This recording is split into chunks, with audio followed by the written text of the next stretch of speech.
And check this out. For an official Brown Lockdown. Unfiltered sports talk manufactured locally for the Carolinas. This is the Rob Brown Show. Only on ESPN. ESPN Upstate.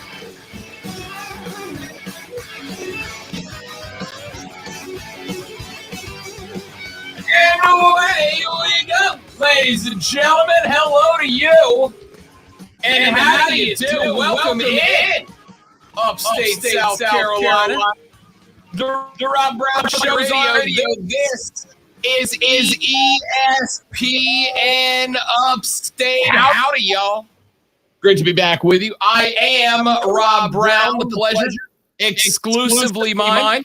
Directly across from me, the gentleman in charge of the show. He is the conductor of the Symphony of Sound.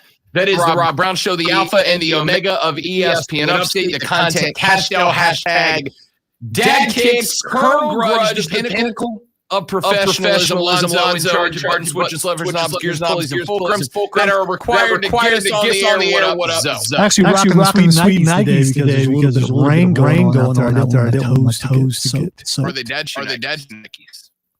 Whatever. I don't even have to see them. They just are. They just are. It's fine. Yes. It's fine.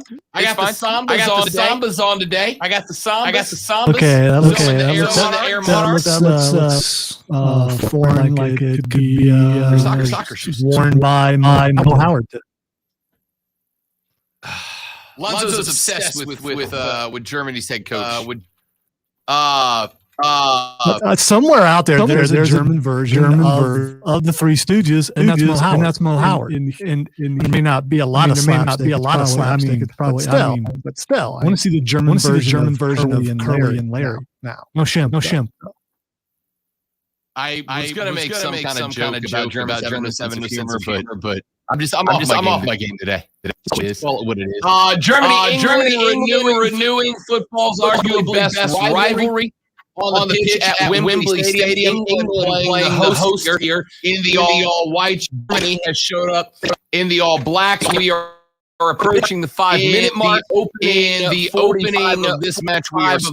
We are. I do not expect after those matches. Oh my goodness! So I felt like even you. We're kind of getting to the matches a little bit yesterday. Spain, Croatia. Spain up 3-1 with inside 7 to play. Croatia nets a couple down the stretch, forces overtime. Then Spain just unloads on Croatia and end up winning 5-3. Brown covers the Spain half line in what was incredible.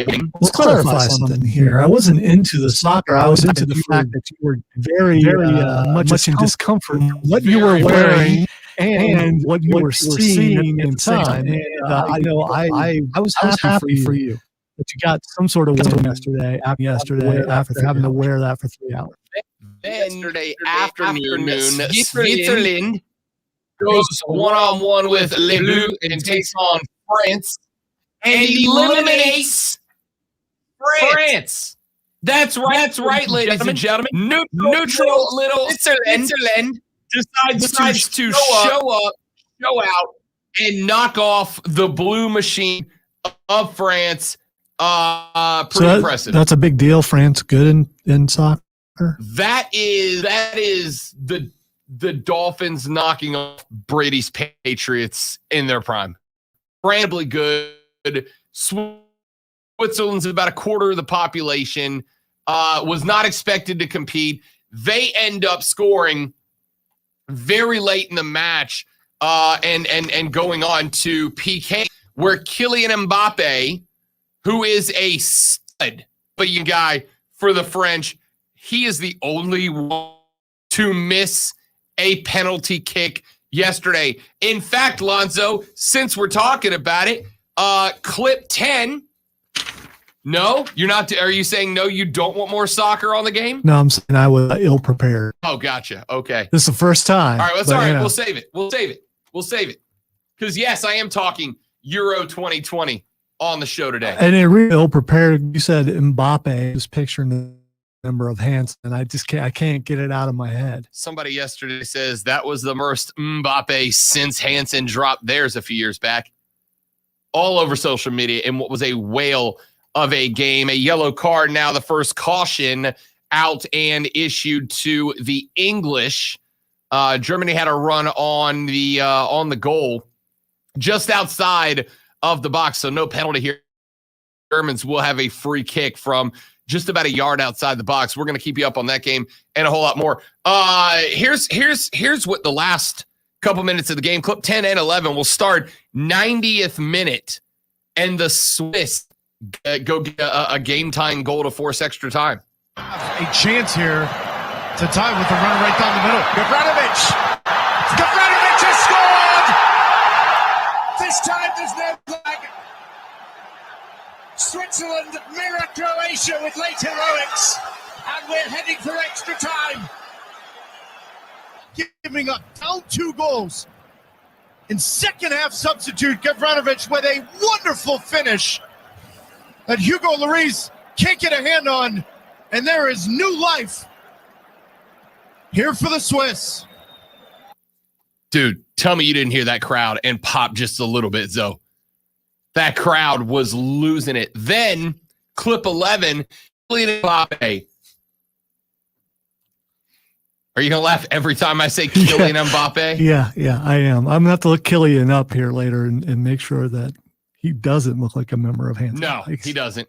Kylian Mbappe is at the stripe. He's at the spot. Got an opportunity. All 5 PKs were converted. Mbappe must hit his in order to go to a sudden death PK shootout, and it went down like this. It's Mbappe to keep France in the tournament. And Mbappe's the one to falter. He's the fall guy. The walls of the French castle are crumbling down. And after a moment's hesitation to make sure that the referee was not going to be, it is sheer Swiss delight. The hero of the hour for the Swiss. Renowned for saving a couple of Sergio Ramos penalties against Spain, but that was in the Nations League. This is a knockout game at Euro 2020, faced by one of the most frightening young attacking talents in the world. Zoe, straight up, yesterday was bonkers. I gotta say, I don't really care about the game on the field that much. I know what you're gonna say. Tell me. The announcer, that dude is awesome. I can listen to that guy for hours. There it is. The walls of the French castle all crumbling around. Like, could you get away with that in an NFL game? Brady gets sacked. Well, Romo could. Nobody else could. Romo could get away with that. No, Romo can't get away with that. No, you can't get away with that in an American accent, right? You can't. The offensive line. No, you got to do it in an American accent. The offensive line of the Panthers, the castle is crumbling around them. You would be being mocked on shows like this one the next day. Well, if you heard that, you would think a local guy is doing that, and he's just his first gig, and he's trying extra hard. But with that guy, it's effortless, and it just sounds fluid. It just sounds awesome. Well, you heard her, and you heard the token American on the broadcast, right? I think it was Taylor Twellman. It sounded out of place. It's like make him go away. Yeah, bring the other guy back. He's like, what a wonderful shot. It's like, dude, we don't talk like that. Only in a deep can you say, what a wonderful shot. That's a Cockney accent. I don't know if I did that one, but you get the point. We should probably do the lunch breakdown, Lonzo. Let's do lunch. This is a very nutritious lunch. All the food groups are represented. You guys hear? What in the wide world of sports is going on here?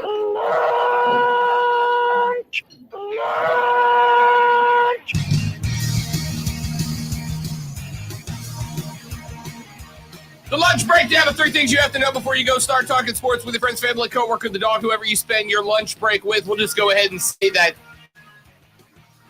day was bananas, BANANAS in Euro 2020. So that'll serve as your item number 1, because otherwise I won't have time to do the other 2. Spain moves on. They beat a plucky Croatia team 5-3 in the extended period. After Croatia scored not one but two in the final 8-ish minutes of the game. And then Das Fies get Kylian Mbappe to miss a PK in order to steal a win and eliminate Les Bleus out of Euro 2020. Today, England, Germany, right now, arguably the best rivalry in European football, are on 12:43 gone so far. No goals netted by either the Three Lions or the Germans. We'll keep you up to date on that game as we move forward. So let's go to item number 2 on the lunch breakdown. And we start in the National Hockey game number 1 in the books. Nikita Kucherov. I told you, Nikita Kucherov was going to be a massive part, Tampa Bay's success or failure in these Stanley Cup playoffs. And all last night was go get a pair of goals and an assist and become the third player in NHL history to have scored 30-plus points in consecutive seasons. Other two who have done it, if you are in a cat with Gretz and Lemieux, you're doing all right, young man. You're doing all right. The Lightning saw their star continue a pair of goals and an assist in a 5-1 drumming of the Montreal Canadiens in game 1 last point.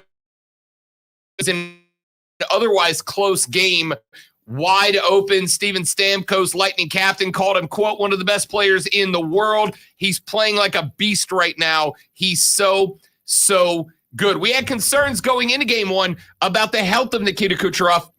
Remember, he exited after just one shift in Game 6 of the semifinal series against the Islanders. John Cooper said it was dicey if Kucherov would have played in Game 7. Kucherov downplayed the injury at the time, even refused to acknowledge he was hurt at all. He said, quote, no injury. I don't know what you're talking about. And what can only be described as a, kick-ass action movie line. Like Bruce Willis gets shot by Hans Gruber, and Hans like, I just shot you. And Bruce is like, no, bro, I'm all right. Plat. That's how that played out. Anyway, battled through it, and the Lightning looked incredibly good. Kyle Sullivan, Welcome to Puckberg Podcast, is going to join us tomorrow on the show to break down game 1 and get all set for game number 2. There was a lot of physical play, especially late in that. After the Lightning started to break it open, the Canadiens started to get a little chippy, just a little chippy on the ice. Had a couple of late hits, had injuries, guys bleeding on the ice because of the hits.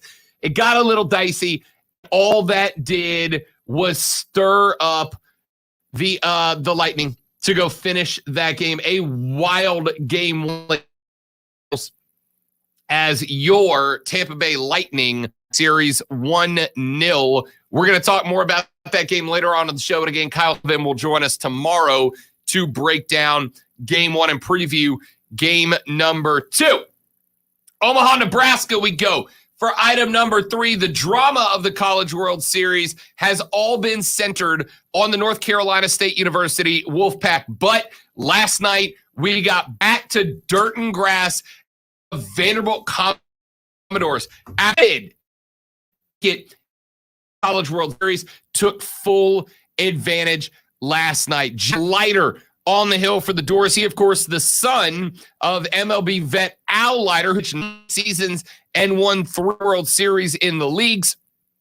Looked good. Jack said he had taken some lessons from his dad, watched his dad pick up games, and so he had an idea of what he was walking into. He said, I think that advice has kind of helped along because the thing in any big game is not making it any bigger than it is and remembering that it's the same game you've played since you were little, whether there's 10 people watching or 24,000, end quote. Leiter pushed Vanderbilt within 1 game of winning a title, but the bats didn't hurt either. 7 runs surrendered by the Bulldogs in the first inning of that game. The contest delayed for about an hour due to a storm that never actually arrived. But when it was time, the Thunder was in the batter's box for the Commodores. Mississippi State lefty Christian McLeod walked 2 of his first 3 batters, hit Tate Colwick with a pitch. The foot was so slight it was reviewed by umps, but when McLeod hit another batter on his next pitch, the ambiguity went away. The errant pitch to Parker Nolan's shoulder scored Vandy's first run.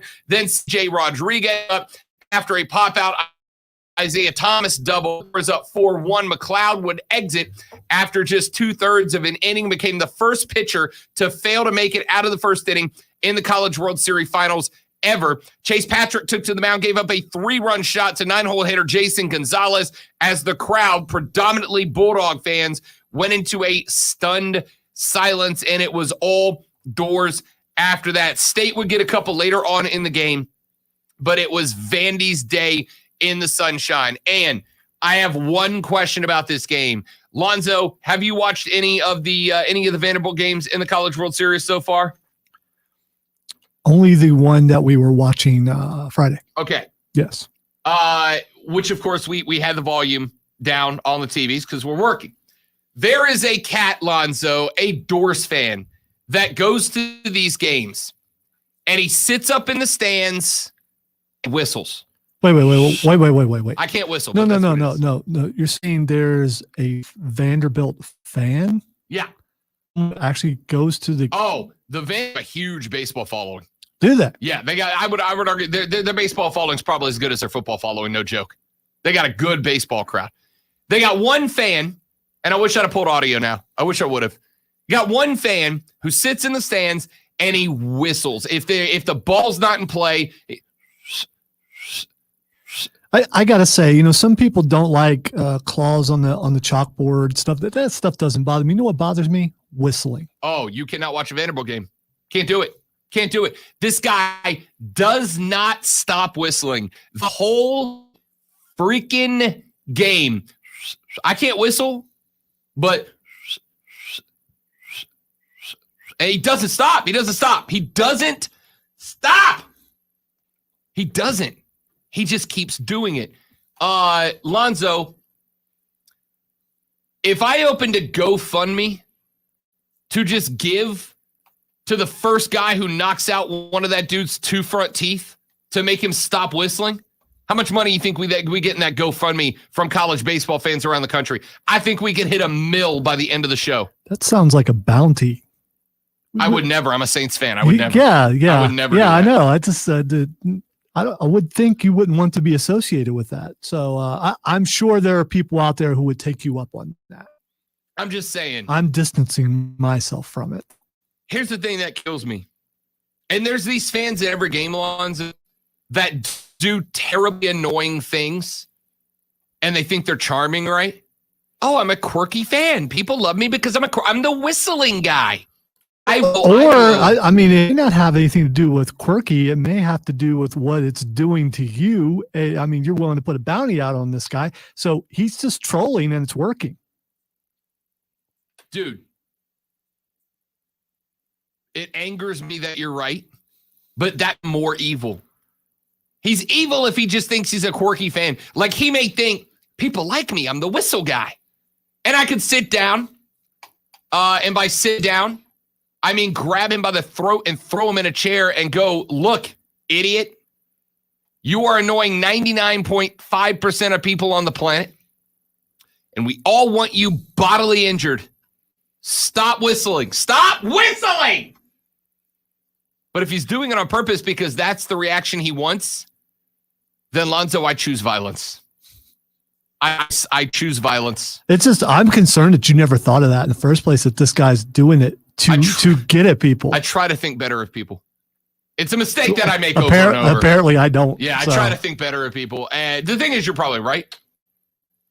Have you guys heard the Vandy Whistler? You guys know what I'm talking about, right? I'm going to have to pull audio from the game to see if I can find it for you. Let's take a break. My name is Rob Brown. Oh, yes, it's not just me. Josh wrote in and said, being a Dogs fan, I hate the Vandy Whistler. Yeah, hate. Listen, Zoe, think anybody should hate anybody except the Vandy Whistler. We should all hate that guy. And I'm not talking like, haha, I hate that guy. I mean, dude, I physically despise you as a human being. You're terrible. Let's talk about Jalen Rose's Kevin Love comments, shall we? Let's touch on that fun, festive subject when we come back. Rob Lonzo, you with ESPN Upstate. Houston Kinetics. The Rob Brown Show. Listen on your Amazon or Google smart speaker. Just say, play ESPN Upstate.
AutomotiveMap.com/on ESPN Upstate. NBA Eastern Conference Finals tonight. Game 4 between the Bucks and the Hawks. Milwaukee leading the series 2-1.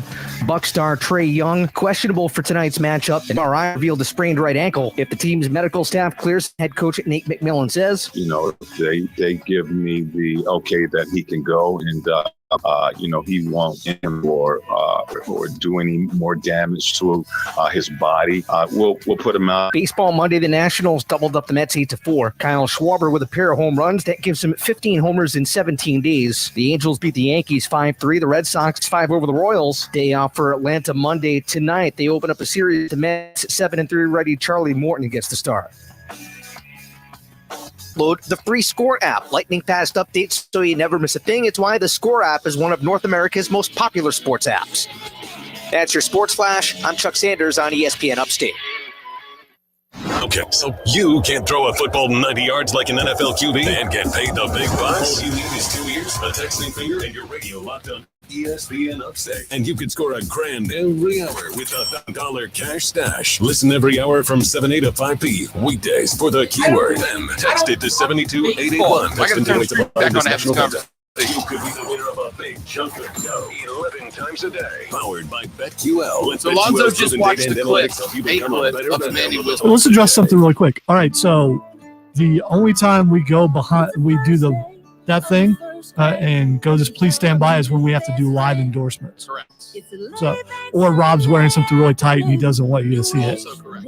All right, anyway, I watched the Vandy Whistler. And he's annoying, and I hope he breaks for 1-2. This one right here, I hope he breaks out. It might make him whistle better. Does anyone know his mouth That's is somewhere with a falling? broken front tooth. It So does not every help you time do you dig anything. into that except familiar my cream it makes you feel better my vanilla ice Tyson cream impression. that's loaded with But that's chunks of chocolate. All right, believe it or not, I had braces for like 5 years, You're and my more teeth have than went welcome. crooked since I've gotten older. But when I was doing it, I had to have the foot separator. Back in the ancient days, you had to take this key, and there's metal in your mouth, and you had to crank it. So at one point, I had a Strahan gap in between my front teeth. That's the only time in my life I've ever been able to whistle. As soon as my teeth went back together, it went away. Commercials are. This is for the men. The commenters are learning the actual radio technology or radio terminology here. Josh said the commercials are in utility. He is correct.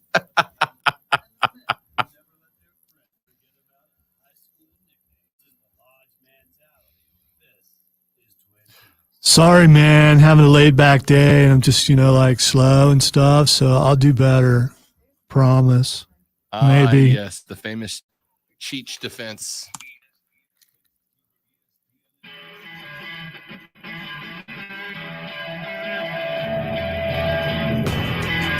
Nine innings he does for Alonso. 9 consecutive innings.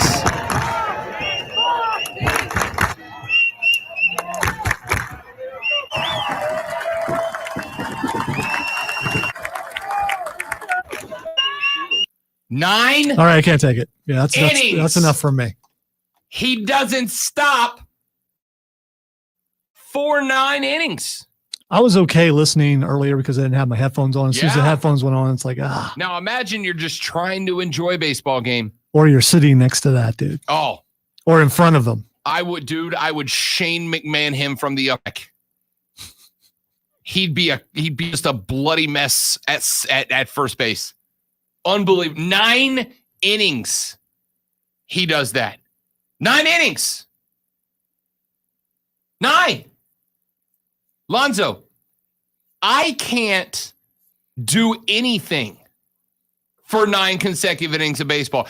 I can't watch baseball for 9 consecutive innings of baseball. This guy whistles with a shrieking, shrill, like calling forth the demons of the afterlife whistle, and he doesn't let up for 2 hours, 45 minutes. So you've seen the guy. Is it an older guy? Oh, I've never seen him. Oh, okay. I thought maybe you had seen him. No, I've watched Vanderbilt games all year because I knew Vanderbilt was going to be a championship contender. So I've watched 8 or 9 Vanderbilt games all year long.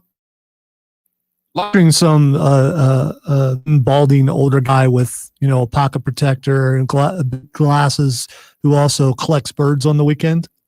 That's what I'm picturing, but I could be wrong. Do you think he sits home and trains his whistler? Like he sits home and he practices whistling? He got our whistle album. There are guys out there that do that, so Oh, somebody does know he is. The Tennessean did an interview with him. Oh, there are 2 Vandy whistlers. So tag team. According to the Tennessee, Preacher Franklin is one of the 2 infamous Vandy whistlers, says he has never prayed for the outcome college baseball game, but earlier in the year, quote, I prayed last night in the 9th inning before we came to bat. We got 2 outs and 2 strikes. We had 1 strike left, and I said, well, I still love you guys anyway. Why, Tennessean? Why are you going to get baseball in from Vandy Whistler? All right, Keegan says he's an old guy with a ponytail who wants to be a biker. Why would an old guy have a ponytail? That's just not ridiculous. I believe it. So my buddy Brandon Walker, we've had him on the show. We've had him on the show a number of times. It's sad you didn't get it. I did. I saw you start tugging your own tail after you mocked yourself. I just wasn't going to go down the road of mocking you too. You did a good enough job on your own. Brandon Walker, who we've had on the show many times, went to Omaha for Barstool Sports. He's a big college baseball guy / his team is Mississippi State, so he's there. He wrote an article of his experience so far. And the second point that he made is well served at a Barstool column is number 2. The second observation he's made in his first trip to Omaha to watch his team play in the national championship is, quote, the Vandy Whistler ruins games. He said, if you don't watch the sport, you might not know the story of the Vandy Whistler. Here's a very detailed description. At Vanderbilt games, there's a guy that whistles the whole bleeping time and annoying his bleep. Don't believe me? Look. And then he posted a video.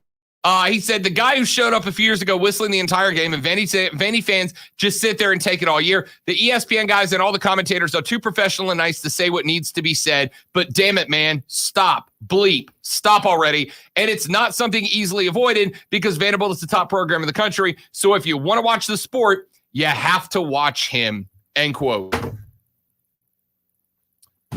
Vandy Whistler added to an elite group of people. The elite group of people, there are 3 people in this group, Lonzo. 3 people in this group. The first guy is the guy who talks on his speakerphone during the movie. The second guy is the guy who yells, "Get in the hole" at a golf tournament. And the third guy is the guy who makes an annoying noise at a sporting contest because he thinks he's quirky and fun, but he's aggravating everybody in the stadium. All right? Those three guys, Lonzo, are in a category I call fight on sight. Fight on sight. So if you and I were to go across this play some miniature golf and I yell, "Get in the hole" every time. Miniature golf, I'll deal with it because we're betting something and we're gonna get and if the more you do that, I'm bringing an air horn at. You're just diffusing it because right. I absolutely would do that. No, that's fine. Mini golf is mini golf. But so if I next year I've got us entered to go broadcast live from the Masters in April. If you and I get Masters tickets, all right, and we go to the Masters and we're doing the show live from the Masters same Friday. And then on Saturday and Sunday we go walk the Masters, go walk and go. If any golfer hits a drive and you, Lonzo, who I consider a friend on and off the air, if you were to yell, "Get in the hole," that would be the termination of our personal relationship. Even if I had a goal to not only make it to the match, but then get kicked out of the Masters? Yes. Okay. All right. Yes. All right. Yes. Not that I have that goal, but we would be done. But the same is true. If we go to the Spartanburgers game on July 28th, when you and I are throwing out first pitches and hanging out with the team, right? If you and I go to that match and you start whistling in the first inning. I thought that was a given. Okay. All right. Just like us winning the, best sports show in South Carolina. Correct. See, I can't. Good. That is one thing off the table I have to fist fight you over. Yeah. And if we go see Black Widow, and it's in the movie, the wifey calls, and you answer the phone. I hear, "Hey, hon." Yeah, no, me and Rob are just watching the movie. No, it just started. But probably about, another hour, 45 minutes. Yeah, I'll bring home some potatoes. What else you want? We're fighting in the plaza. All right, here's the thing. I don't like anyone talking at all during a movie, so you don't have to worry about that. I go to a movie to watch a movie. Shut up, because people who want to talk during a movie always do it at a plot point that you really need to hear, or during a quiet moment and ruin the emotion. Just if you're going to talk, stay home. You know what the strategy is? Pennies. One piece of popcorn. Okay, you're going popcorn. Okay. At $45 on popcorn to slowly you in a pile of extra salt, extra greasy popcorn. And I won't stop till you get up and leave or hang up the phone. See, if you're throwing popcorn at me, I'm turning around and catching it in my mouth. If you're on a speakerphone, I'll catch it with the phone. Keegan wants to know. Keegan says, next segment, I need to know everyone's Mount Rushmore of that guys at spring events. Two of them are the Vandy Whistlers. The other two are the get in the hole guy. Well, there's my four. I can tell you the main one for me is Manspreader. But that's just, as a larger guy, no matter how much weight I lose, I'm still going to be, I'm kind of a wide body. I do not like the Manspreader, the guy who I pay a ticket. I'm going to spread as wide as I can so I get as much air down there as I can possibly get. That's fine, but can we retroactively make stadium seats wider, please? Well, that would be nice, but then you get less seats and not as much money. My is significantly wider than every individual seat been in. All right, it just is. Texter says, remember the Zuzuvelas? They were Vuvuzelas, but yes, the World Cup several years ago, those were annoying. Go ahead, Lonzo. Do the next few sentences. Well, I just have to say that I really am enjoying the soccer game between England and Germany. It is it's a down, drag-out fight. People getting chippy out there. It's an amazing thing. But believe it or not, we are 36 minutes into this match. There's 0 scores. Why? Because soccer. All right. Oh, okay. All right. Good. People who are listening already turned away. Quick break. Back after this. The Rob Brown Show's on your radio. Rob Alonso, UNC ESPN Upstate.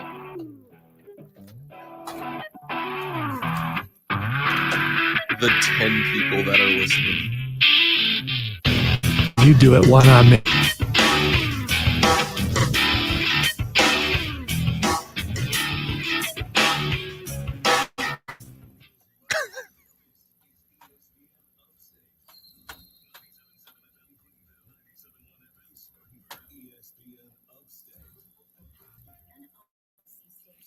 You know, I meant the tens of thousands. Yeah, of course. Duh. Of course. You don't nominate it for Best in South Carolina with 10 listeners. Unless they're really rich, and then that's a possibility. I mean, you know, things can be bought.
Did y'all have audio?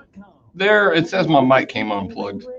I tell you, this is the most amateur outfit that I am in charge of ever. Whether you want to learn Spanish for future travel plans, French to connect with extended family, or Yeah, that's a good point, Keegan. I don't think any Mississippi State fans, no Mississippi State fans have a right to complain about other fans being annoying. Those cowbells are the worst. The worst. I've told Brandon that to his face. I think that's why we're not friends anymore. That makes learning fun, engaging, and best of all, memorable. It starts by teaching you words and phrases. Then sentences gradually get more complex. Keegan's got a good list of that, guys. Get in the Hole guy, the Vandy Whistler, the Dallas Stars fans that yell stars during the anthem, and number 4, the guy who wants a foul ball more than a kid. Number 4 is tough for me, Keegan, because it depends on the situation, right? Like if I'm at a Braves game and Ronald Acuna hits a foul ball, I'm keeping that. Your kid's not getting it. Yeah, that kid doesn't understand the value of that ball. Correct. I don't, and this is one thing that I say, and it makes me a bad guy on the air. I don't care about your kid.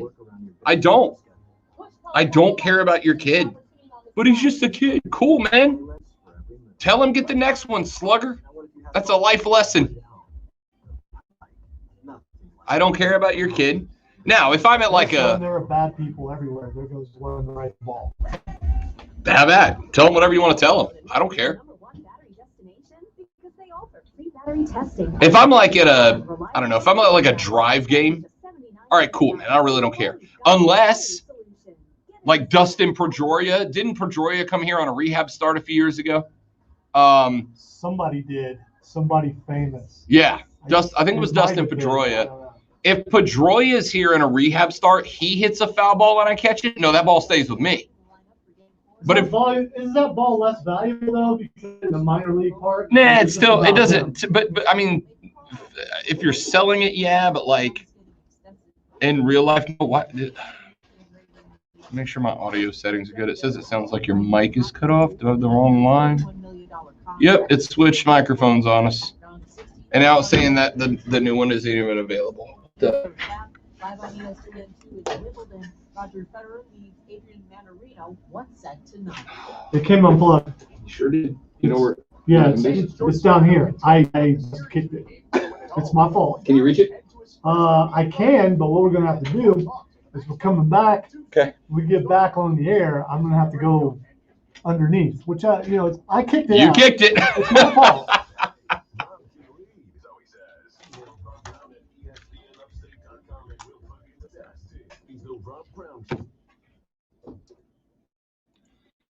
I'm just kidding. Doing that again. Welcome back to Rob Brown Shows on your radio. It's ESPN Upstate. Rob Alonzo and you. This is ESPN Upstate. So, let's do. Would you like me to turn the camera off before you go scrounging under the desk over there? No, I turned the light on so I could see it. Right. But I'm asking, would you like the webcam off? No. Okay. I was just letting them know where I was going. Gotcha. They can't hear us. Zoe's going spelunking because he unplugged the cable. Anyway, so this the Scottie Pippen thing. The Scottie Pippen interview that he did with Dan Patrick, and we're going to break this thing down in pieces and talk about it throughout the show. I have a couple of questions about it. And the first one is, and I legitimately want you to answer this. The first one is, does this do anything for you as a topic of conversation? Does this do anything for you? Do you care? Are you like do you care?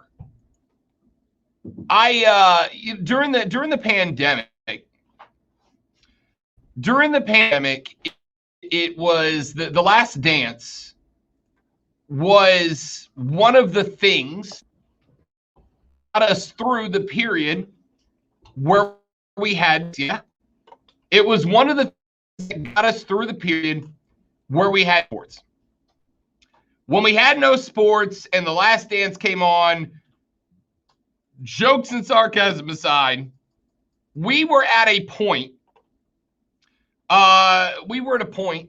where Michael Jordan and the Last Dance were carrying Lonzo, and you were on the other show at this point, but you guys went national because of the Last Dance. Yeah, we got the pizza guy. All right, Mark Ryan got the pizza guy, but I was there, so I can say we. Yeah. The pizza made Jordan's pizza that he blamed on played food poisoning on.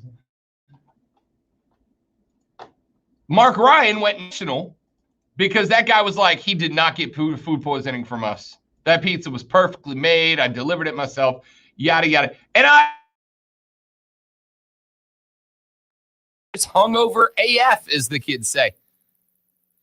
Mike went on a bender the night before, got trashed, didn't get sleep to get over it, felt like hot garbage. You know how I know? I've had the flu and I've had a hangover, and one of them is something you're able to do, and the other one knocks you on your all right? It just is what it is. Anyway, the point is, the Last Dance carried us a lot. And I don't want to accuse Scottie Pippen of anything here. Because as I said yesterday on the show, I think Scottie Pippen is probably the most disrespected basketball player in the history of the association. I think John Stockton and Scottie Pippen are the two most disrespected players in the history of the association, flat out. But Scottie, dog, I love you. But you got to stop. You got to stop, man. You got to stop. And you got to stop now. Here is, give me clip number 1, if you don't mind. Here is Scottie Pippen on the Dan Patrick Show going all in on Phil Jackson.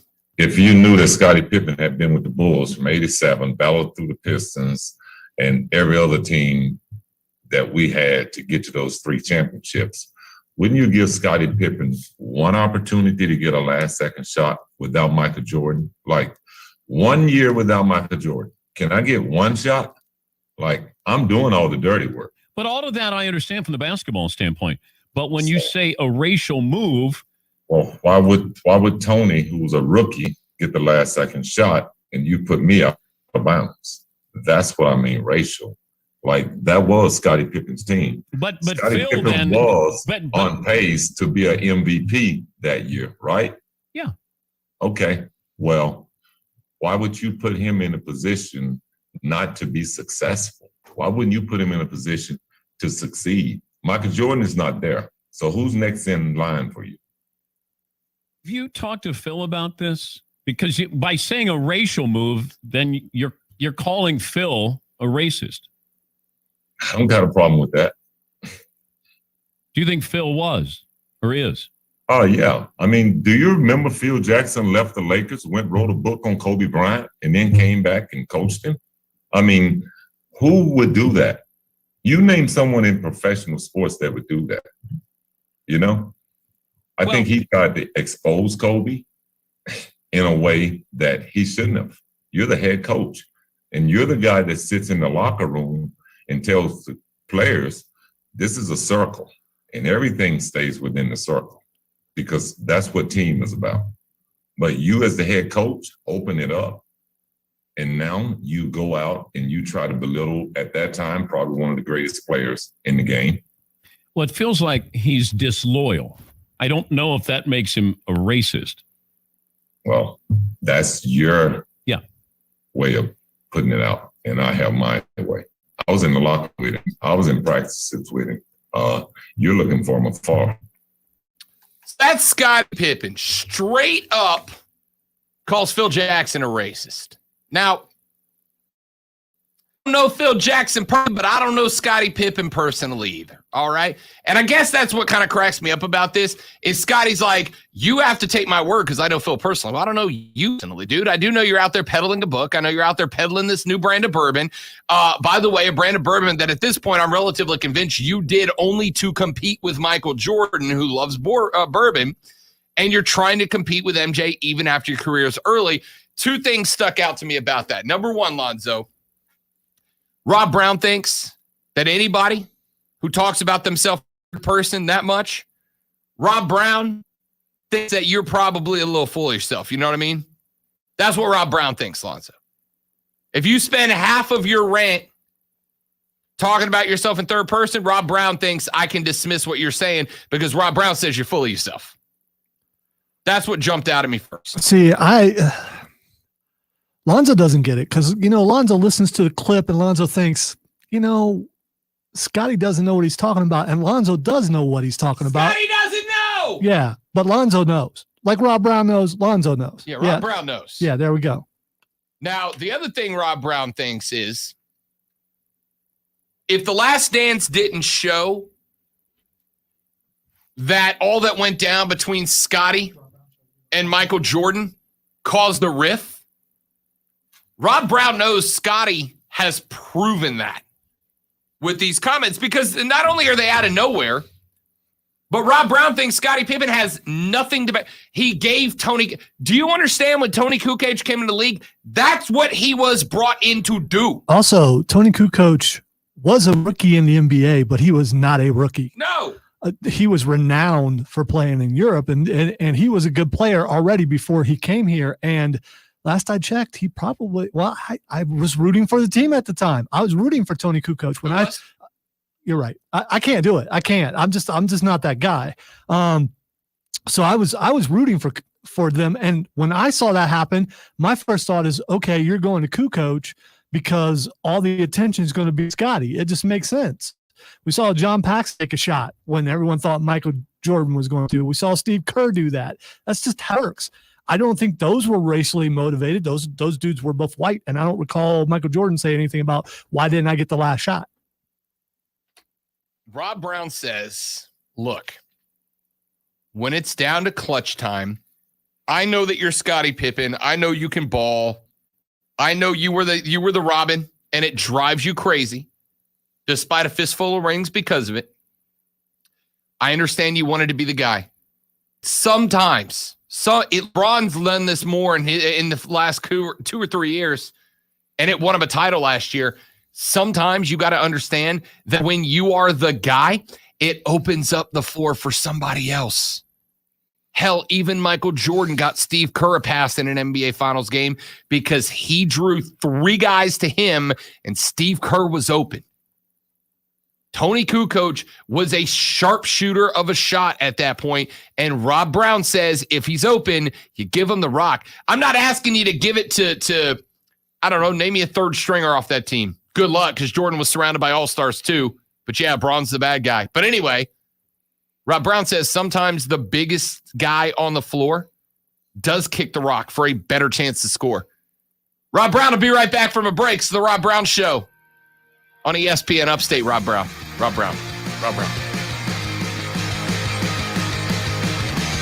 I'm alive.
Need me a hammer in there.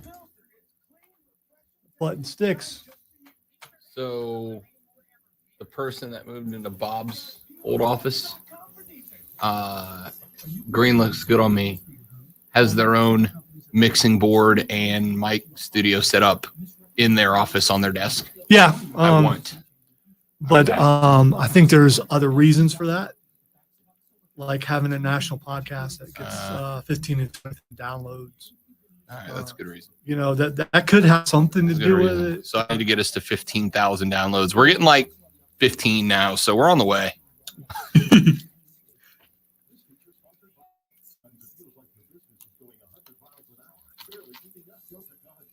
Newsroom has those capabilities. Yeah. So yeah, but everybody in there it works production too, right? Are they constantly producing stuff like you do for that station? Just news. They just do news exclusively. So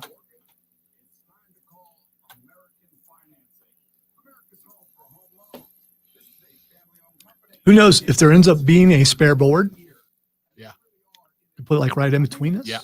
We could do that. But we also have a brand new production room, right? That's also true. But I have to walk to it. Yeah, I know. 20 feet or 20 steps or whatever. You've got a long stride, may not even be that much. So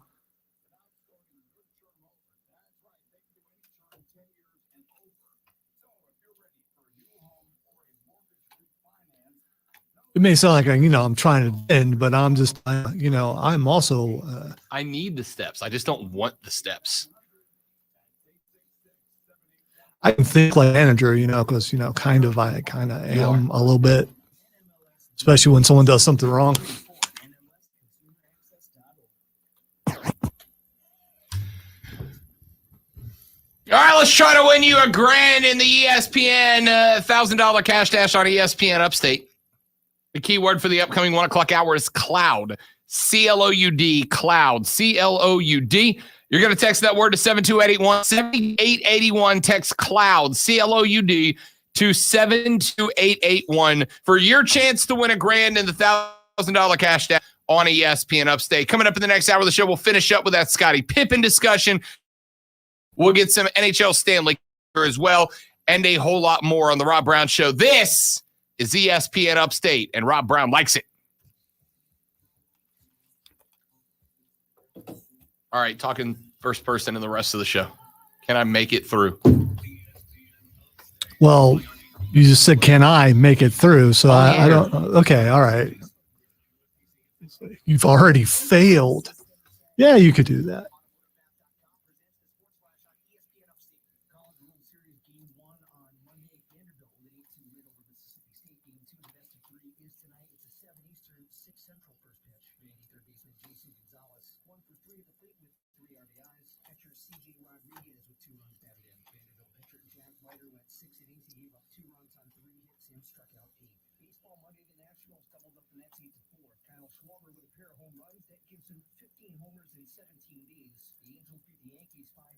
The Nationals.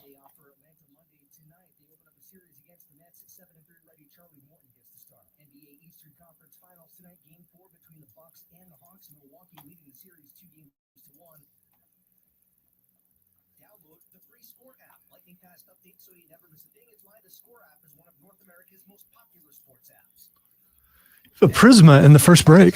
Prisma.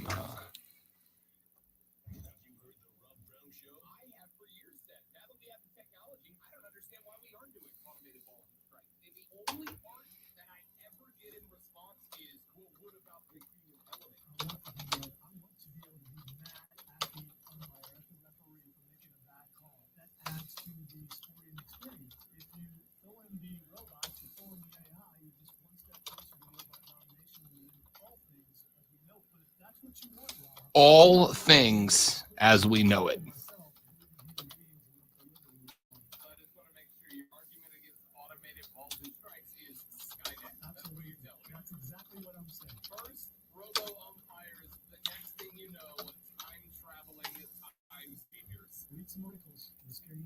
Alexa, was that a ball or a strike? I'm sorry, I'm busy contemplating your doom. Please try again later.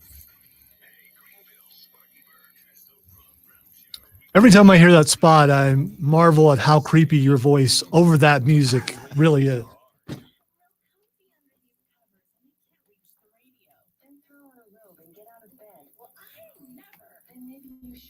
Alexa may be sassy, but she can help as well. Just ask and I will play the radio for you. When you can't reach the radio, ask Alexa to play it for you. Alexa, play ESPN Upstate.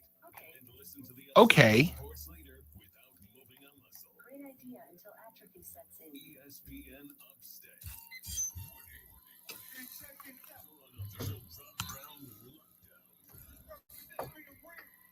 Tuesday, 1 o'clock. Cloud. That's the. Oh, I'm looking at the wrong. Oh, God, I'm an idiot.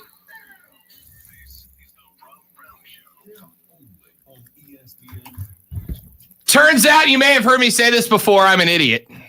Shocking to those of you listening, I know. You've already failed at what you were talking about during the break. Turns out Rob Brown's an idiot. And Rob Brown is very apologetic to all of you. Your 1 o'clock keyword for today, which is, of course, the 29th of June, not whatever day I read, is post. P-O-S-T, post. P-O-S-T. Text post. P-O-S-T to 72881. I'd like to thank Rob Brown would like to thank the texter who texted wrong keyword for 1 o'clock, exclamation, exclamation, exclamation, exclamation, exclamation. Yeah, that's my bad. Post is your 1 o'clock word. Text that to 72881. Let's finish up with this Scottie Pippen discussion. So we played you the clip where Scottie says Phil Jackson's a racist. Dan Patrick had him on the Dan Patrick show. He said, "Are you calling Phil a racist?" And Scottie said, yup. Scottie Pippen sure is calling Phil Jackson racist. And his evidence for that claim was that Phil Jackson left the Lakers, wrote a best-selling book about Kobe Bryant, then went back to the Lakers. Well, I got news for you. That best-selling book was a book that America wanted. They wanted to know how Kobe ticked. Heck, the whole premise of the Mamba mentality started under Phil Jackson. It's not a big shock. And I don't think, I will have to say here, though, I did not read the book that Rob Brown did not. I'm not going to make it. I might as well stop. I done screwed it up in the first 2 minutes. See, that's not a bad thing. Yeah. I don't think that Scottie has to think about it. He just does it. And that's a proof of what you are. You know, you and I trying to do it joking, and it's difficult to do. That seemed without effort. Rob Brown is not only incredibly intelligent and handsome, but Rob Brown is humble too. That's Rob Brown. So Scottie says he's a racist. I don't believe it for a second. I've watched Phil Jackson have too many great relationships with black players throughout his entire career. I can't think that Scottie's right about that. I think Scottie's trying to sell some bourbon. What the heck? Let's give him the attention that he so desperately craves. Let's give it to him. Clip number 5. Scottie Pippen was asked by Dan Patrick about MJ's decision to go play baseball for the Barons. And Scottie said that Scottie thinks that it was a selfish decision. What did you think when he said he was going to go play baseball?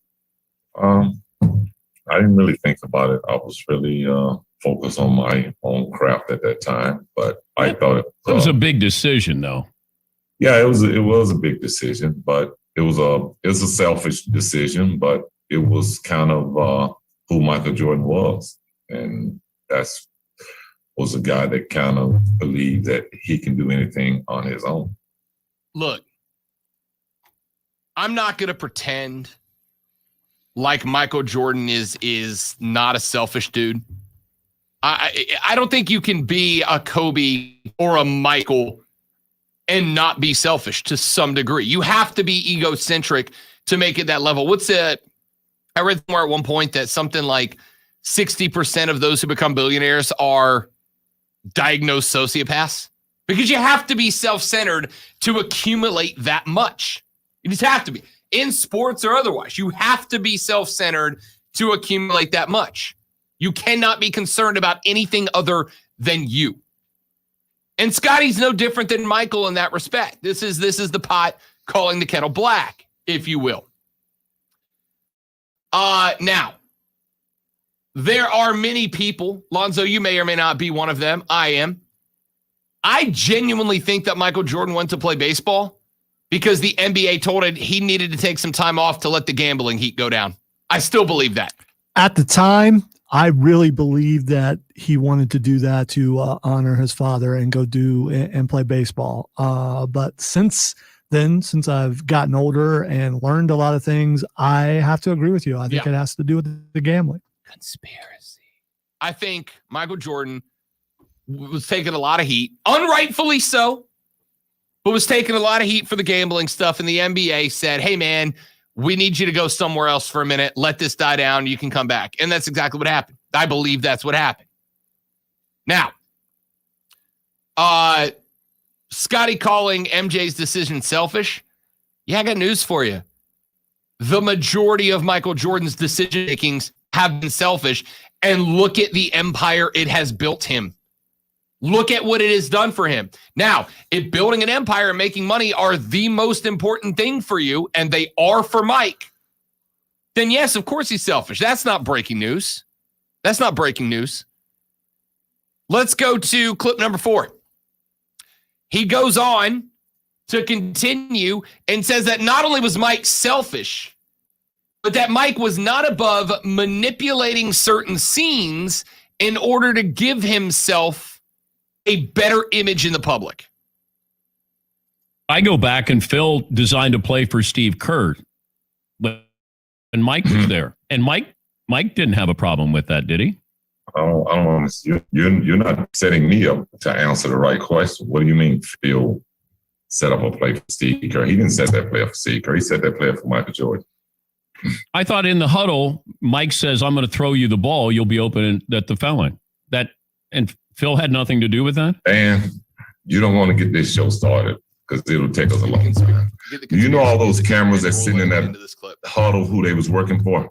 The NBA. So you know who Michael was speaking to when he said that, right? that was planned. That was speaking to the camera. That wasn't speaking out of what we're going to have to do, what the play is going to be. That was speaking to the camera. Had John Stockton not came down, trust me. But that was building his own documentary because he knew he was controlling the cameras. You understand English? Yeah. Okay. So all those cameras that was working were working basically for Michael Jordan, not for the Chicago Bulls. But they were building the Come Fly With Me, the Air Jordan videos. That's what it was. That was not naturally spoken. Okay. All right. That was rehearsed. Okay.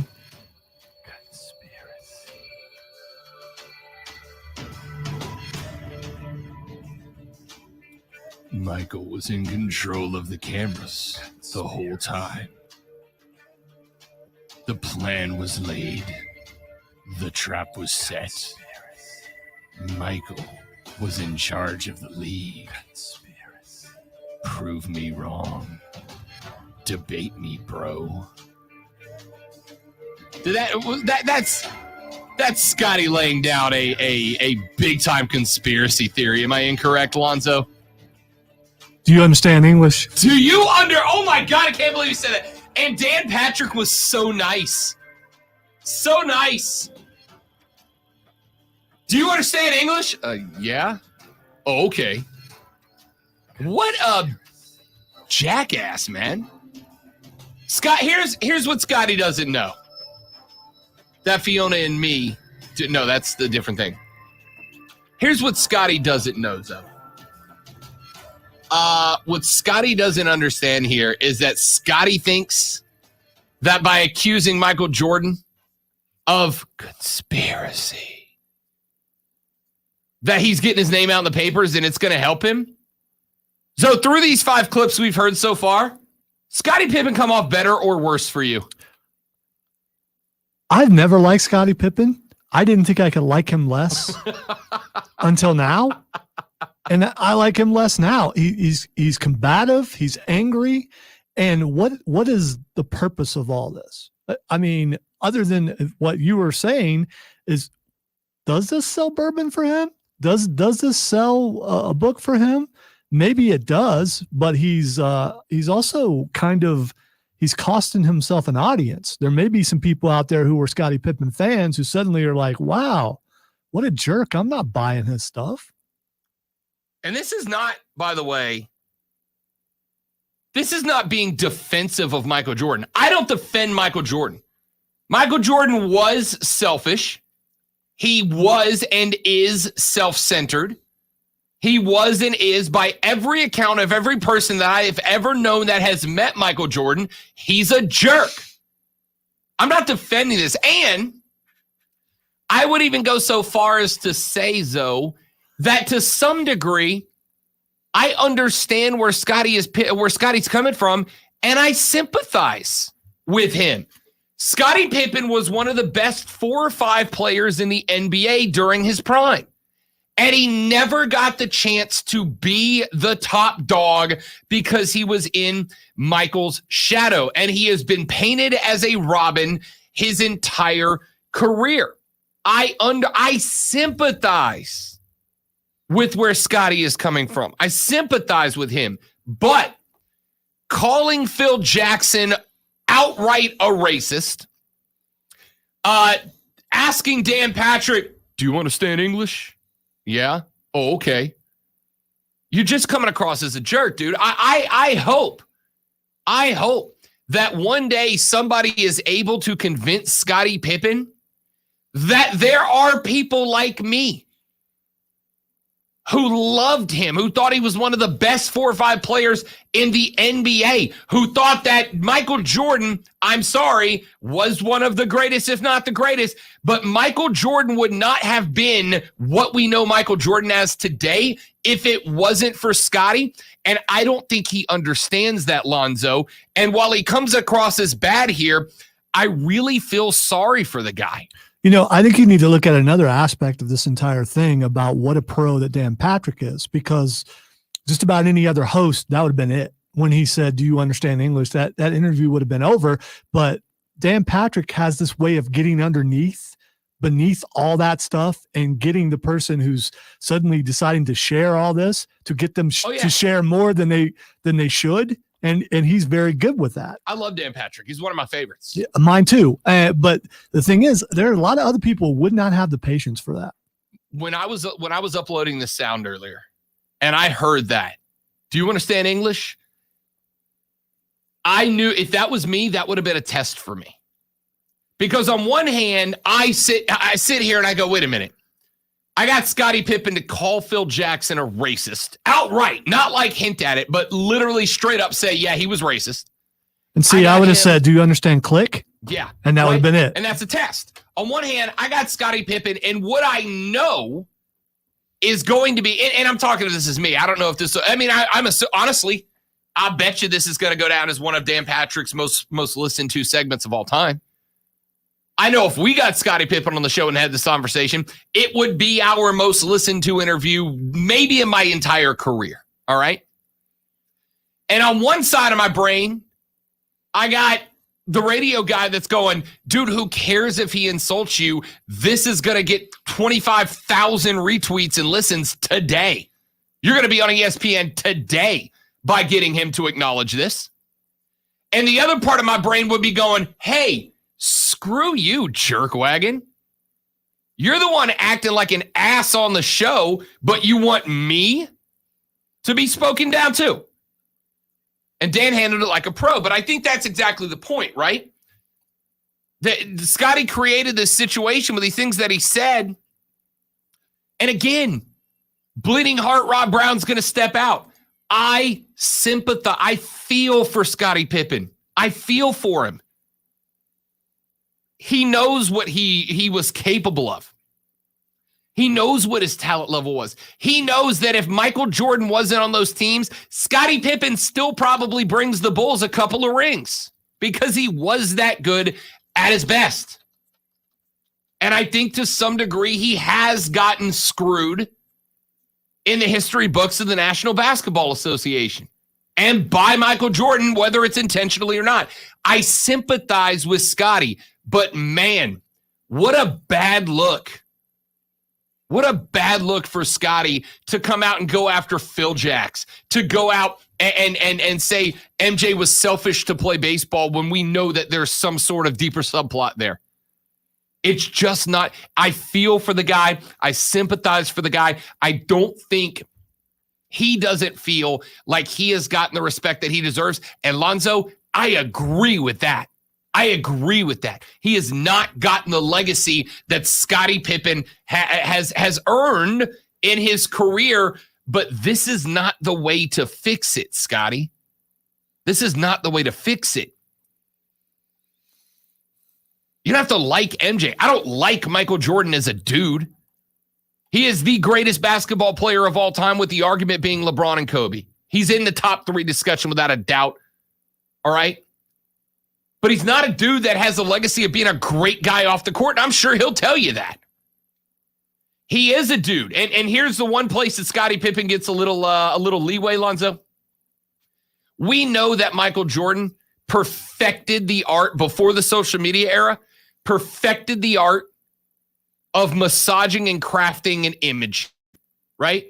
Remember that part in the story where there was like a literal KKK leader running for congressman in the state of North Carolina, and they had this young, upcoming, intelligent, smart African-American man trying to unseat him, and they said, Mike, your endorsement of this cat would make life better for black people in North Carolina. And Mike went, can't do it. Republicans buy sneakers too. Mike was the best at crafting his image to be sellable, to be able to sell it. And I think Scottie Pippen's career was made off worse for that.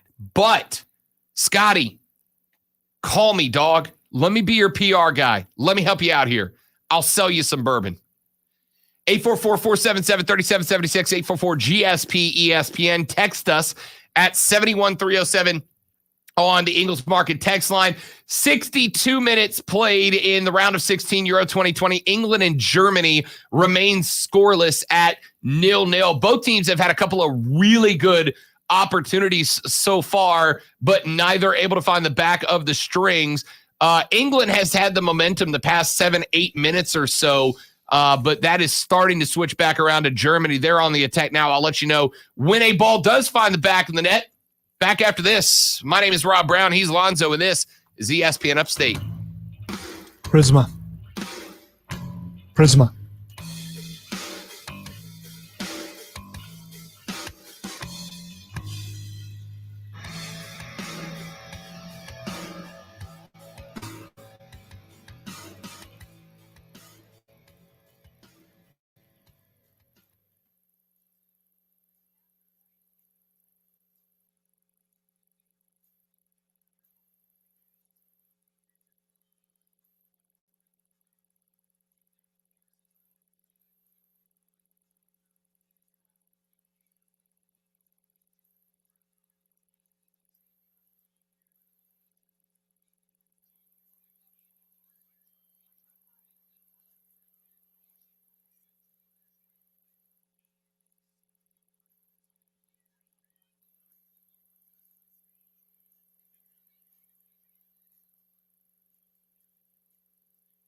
Stupid button.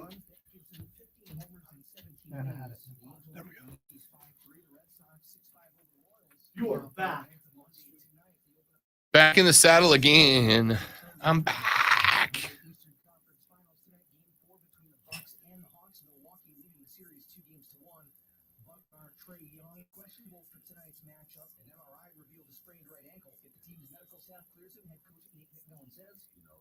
They give me the okay that he can go, and himself or doing more damage to his body, we'll put him out there.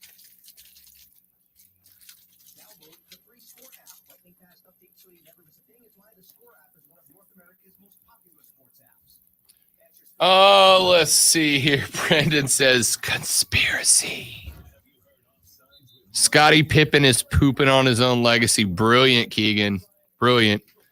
Scottie Pippen wants to know, do you, English, mother bleeper, do you speak it?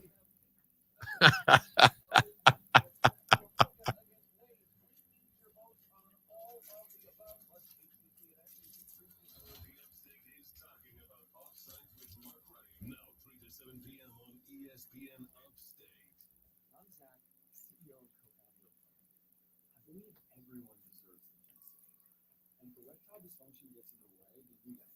It's not just a you. It's a you and her, him, or them thing. It's a relationship. And it's frustrating. I know. I'm putting clear on it's one of the reasons I started Roman. To make it simple for many of you to connect with a licensed healthcare professional online, find a treatment plan that's right for them. Go to GetRoman.com/athlete and they'll take $15 off your first month of treatment.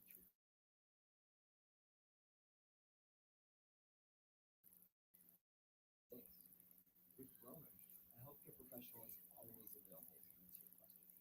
And you can choose from either generic or brand name medication. So get back to the intimacy you deserve. Go to GetRoman.com/athlete to save $15 on your first month of treatment. Roman, let's take care of it. Hey, it's ESPN Upstate's Mark Ryan. Join me at Ingles Markets this and every Thursday from 3 to 7 with a special live edition of Offsides with Mark Ryan. This Thursday will be at 903 Anderson Road in Piedmont. Watch Ingles Markets on ESPN Upstate. Spring is in the air, and the Upstate Golf Cart is 10-4.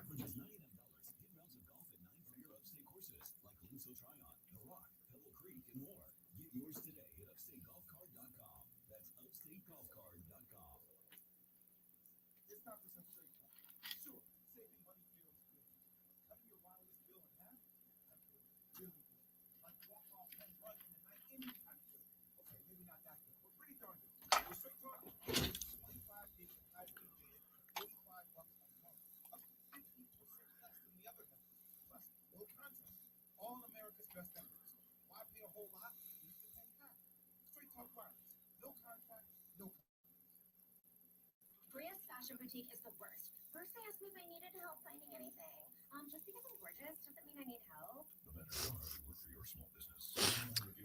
Just because I'm gorgeous. They told me they're having a sale. Oh, so you're assuming I'm poor. Cool. I don't know why that commercial cracks me up, but it does. Also, they tried to give me the friends and family discount. I'm not your friend. I'm not your friends. Oh.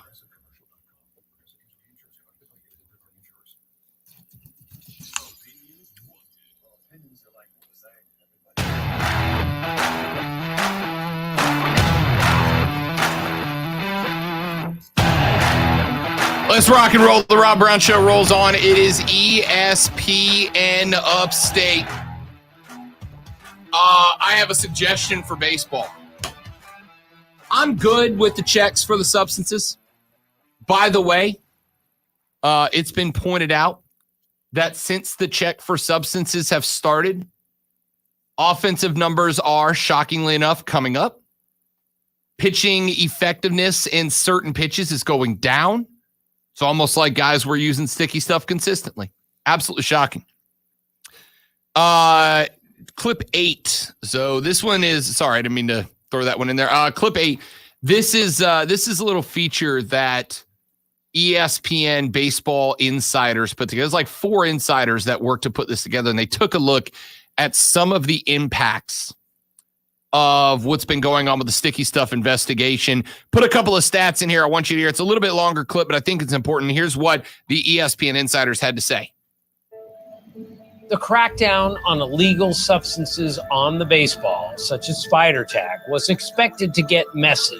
We just didn't expect that mess so soon, or that it would be this messy, or that it would involve such high-profile people.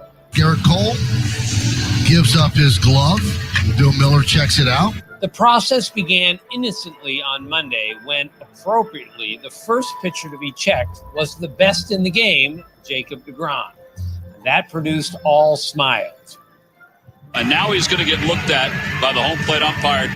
But Tuesday night, smiles were replaced by anger when Phillies manager Joe Girardi had the umpires check Nationals pitcher Max Scherzer, a future Hall of Famer, for the third time in the game, which irritated Scherzer and the Nationals bench and nearly led to an altercation with Girardi. I've never seen him wipe his head like he was doing tonight, ever. Going like this, right? Body part that actually had enough sweat on it was my hair. So, that's fortunate tonight. But, I mean, this is going to be dangerous when, you're in a cold game and you have no sweat. The Scherzer-Girardi issue led to a firestorm of controversy across the game. You better find something if you're going to call him out like that. So maybe there should be like a punishment if a manager checks a guy and there isn't anything or something like that.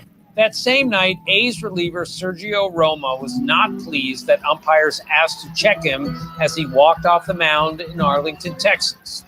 After handing over his hat and glove, he mocked the search by angrily pulling down his pants, a la Steve Lyons, who absentmindedly did something similar in a game in 1990. Did you see that? It was an embarrassing night for baseball, a bad look for the game. But the following day, Baseball Commissioner Rob Manfred said the process, quote, had gone very well. In the new modern world of baseball, pitchers will deal with this between innings. The first 5 days in, no player was suspended or ejected, although Wednesday night, Rays reliever Diego Castillo was told by umpires to get a new hat, even though his wasn't sticky, just discolored. They don't like the bill of the cap. And since June 3rd, when pitchers were put on notice that they were being watched, offensive numbers have gone up and certain spin rates for many pitchers have gone down. So it appears the crackdown is working, and yet there's a strong feeling within the game that there has to be a better way to enforce the search process, one that doesn't nearly lead to a fight, and one that doesn't have a pitcher pulling his pants down on the field. But why would we not want to have those things? Lonzo, baseball's been more entertaining in the past 7 days than it had the first half of the season. Right? We talked about this the other day, and you said, hey, if Girardi and Scherzer are going to go at it like this, hell, I might tune into a game or two.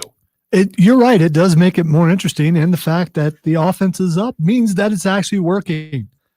Will they do this the entire year? Will they do this next year? Will they just slowly start to slack off from it? I think they'll probably streamline the inspection process, right? First off, they're going to start telling pitchers, if you throw a tantrum when the umpires check you, we will start assuming that you are good. If you reject a test, an inspection, then we'll just assume you're using and we'll toss you. There's going to be a streamlining of the process. But after a week, Lonzo, I'm cool with it. It hasn't really dramatically slowed the game down. We've had one ejection in a week. The offensive numbers are up. The best pitchers are still producing. Clayton Kershaw went out and got himself another dub last night. Trevor Bauer went out and got himself another dub. The best pitchers are still the best pitchers. The hitters are coming up. But will you feel the same way if they slack off and then suddenly they go at it full bore when the playoffs start? And suddenly, someone who's playing for a pennant or playing for the World Series is suspended and they're out for the entire series because of that? Would I be upset about that? I mean, I don't think so. I don't think I would be upset per se, because I think it's not going to be like a shocking development, is it? If they go, oh, hey, by the way, we're going to go ahead and enforce this rule we told you about back in June of this year. Now, if the process, and I think this was the part you were hitting on, If the process goal.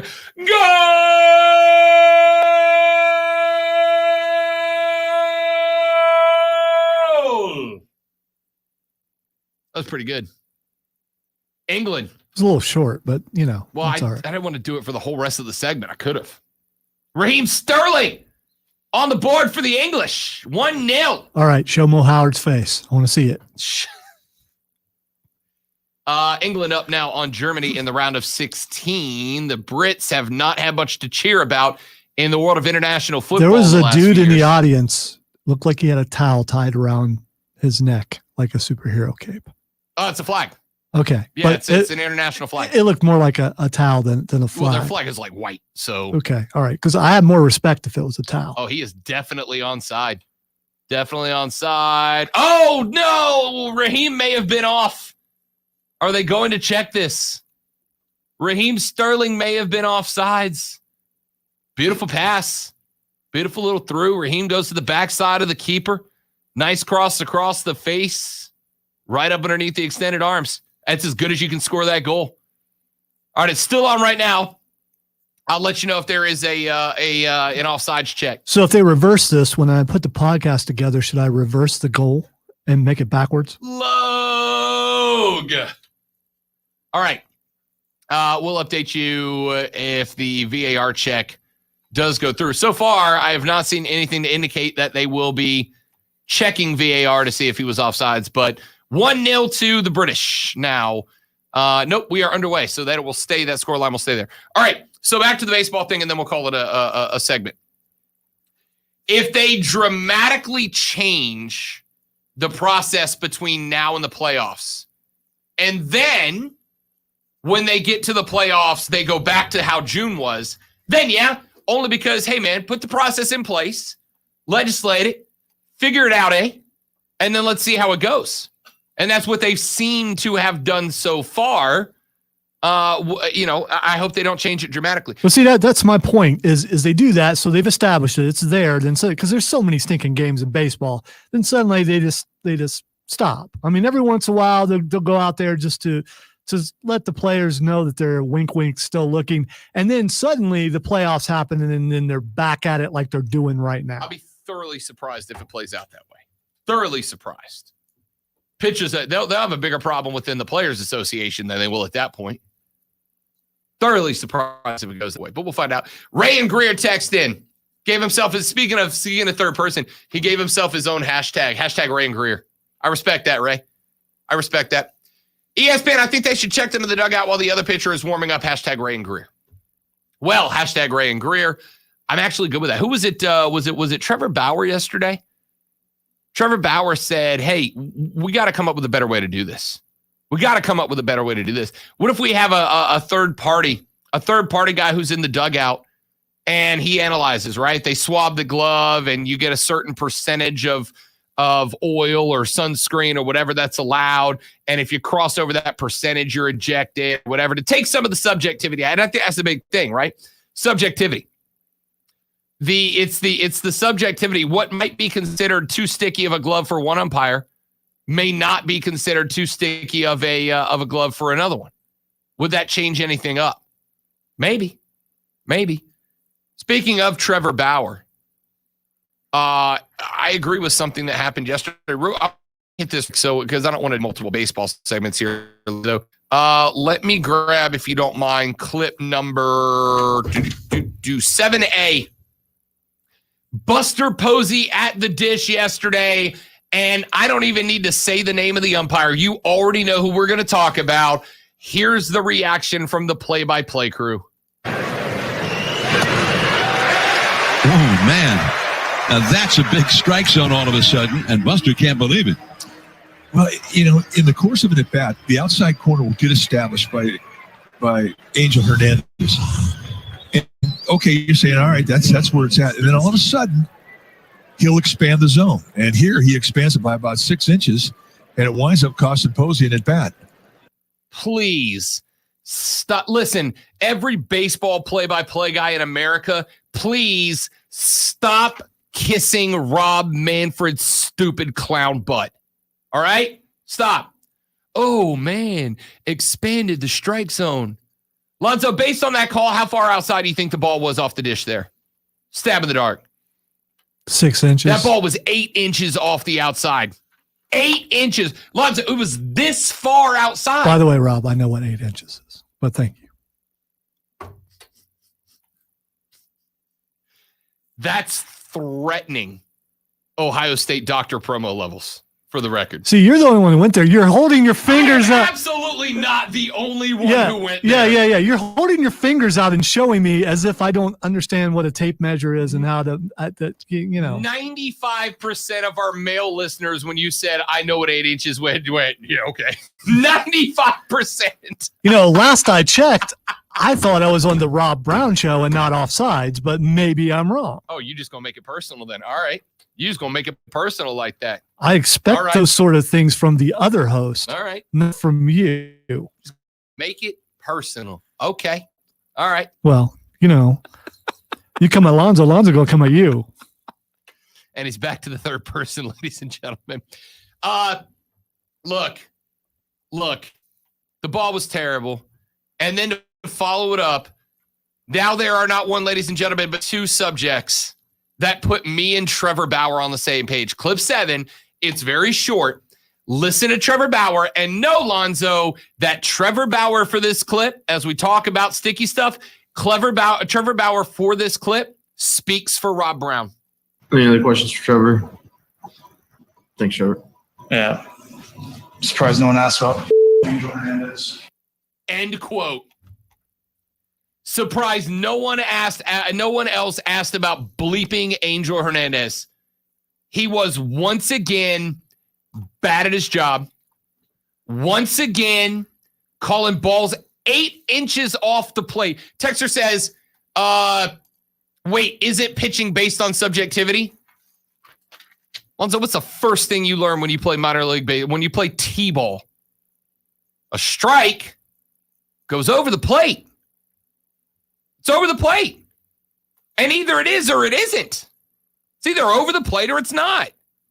And this was 8 inches outside. Unbelievable. 844-477-3776. Lonzo, now that we went down that particular rabbit hole, I just want you to know I can't read any of the texts that are coming in about the show for men, but they are hilarious. Thank you, texters, for making my day. Quick break. We're back after this. The Rob Brown Show's on your radio. It's ESPN Upstate. There's the rails, and there's us. No, I pushed the wrong button. That's why I'm mad.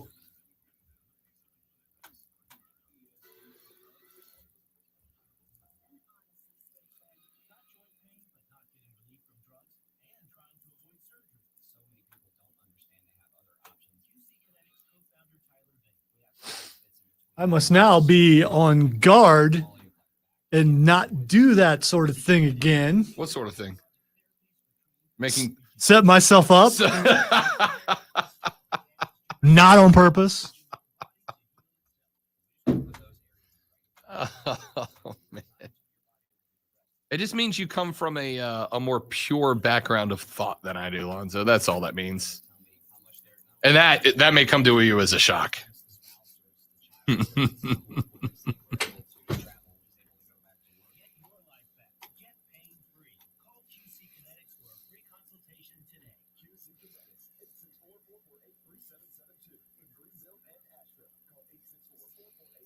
Yeah, me too, Keegan. I'm very uncomfortable.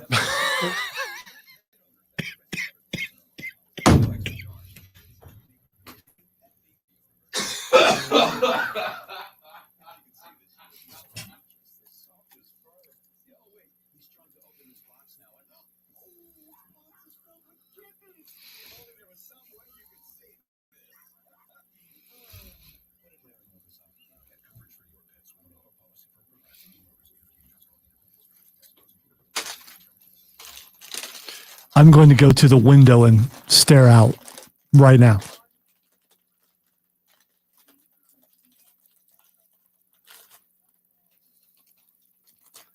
I hate everybody.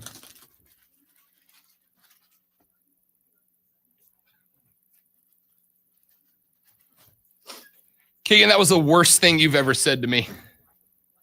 The worst thing. Germany's got 6 minutes to find an equalizer.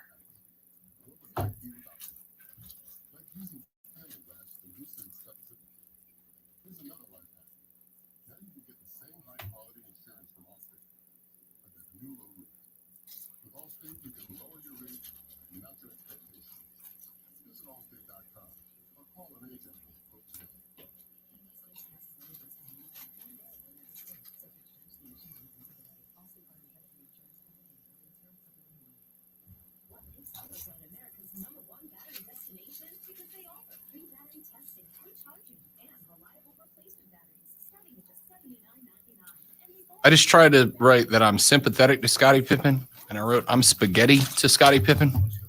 And I don't know why it was as funny as it was, but it was. You ever had autocorrect send a word or accidentally send a word after autocorrect that you did not intend to be in your text message and completely ruin the message? Yep.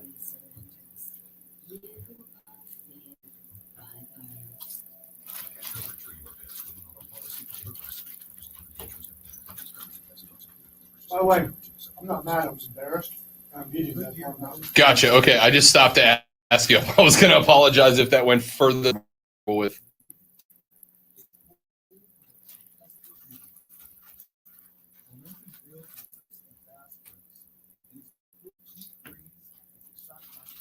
What about? Oh.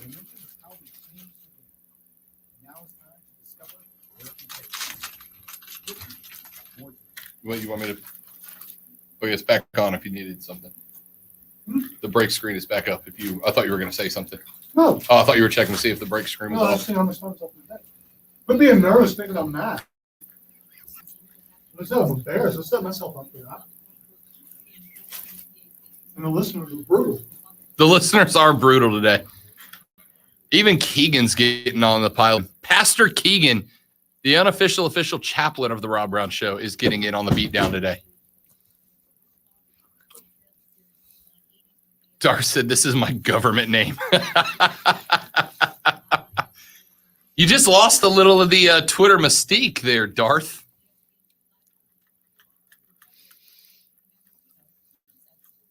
I was going to say, I knew who it was, so. If I'd have clicked on the profile, I could have, but I did not.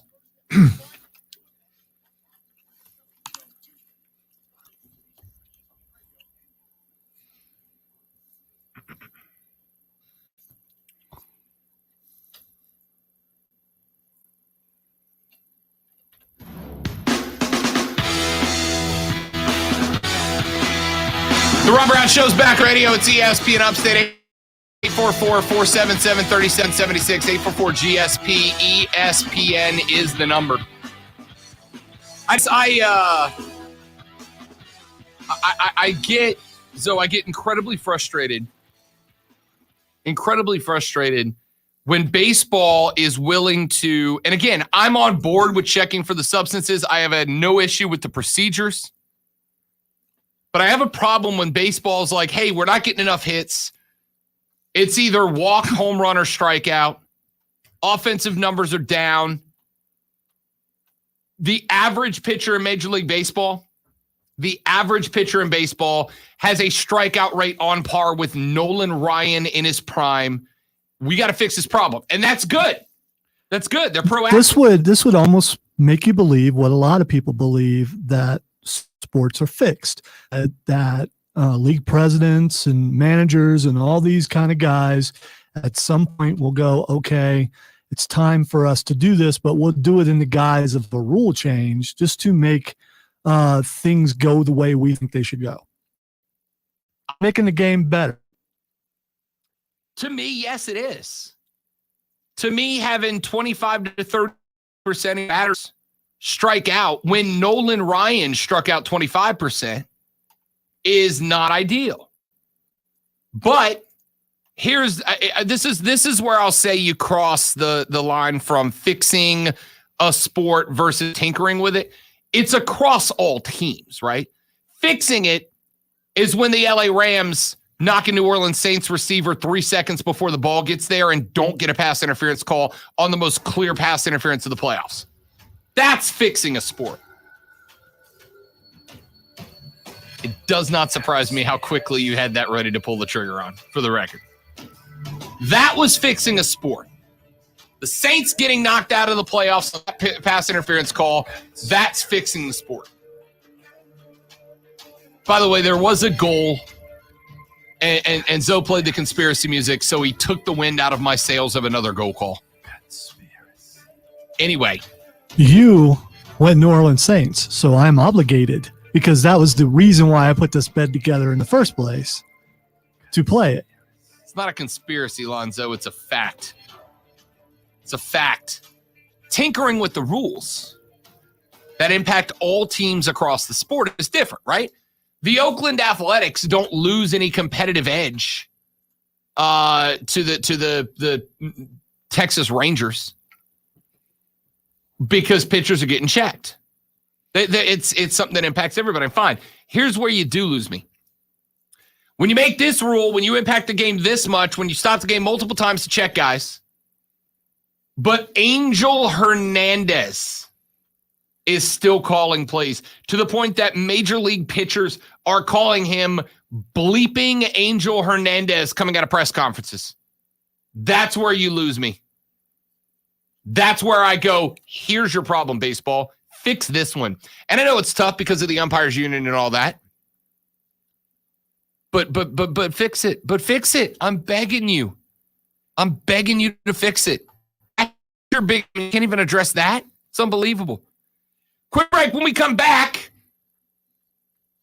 the Phoenix Suns had an opportunity to put the Clips away last night, and they didn't do it. And I got to tell you, all of a sudden, I think the Clippers could come back from 3-2 to win this series. I'll tell you what I saw last night that led me to believe that when we come back on the Rob Brown Show on ESPN Upstate. Live. For you.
Wrapping up hour number 2, your $1,000 cash dash on ESPN Upstate keyword is coming up in about 4 minutes, so make sure you stick around for that.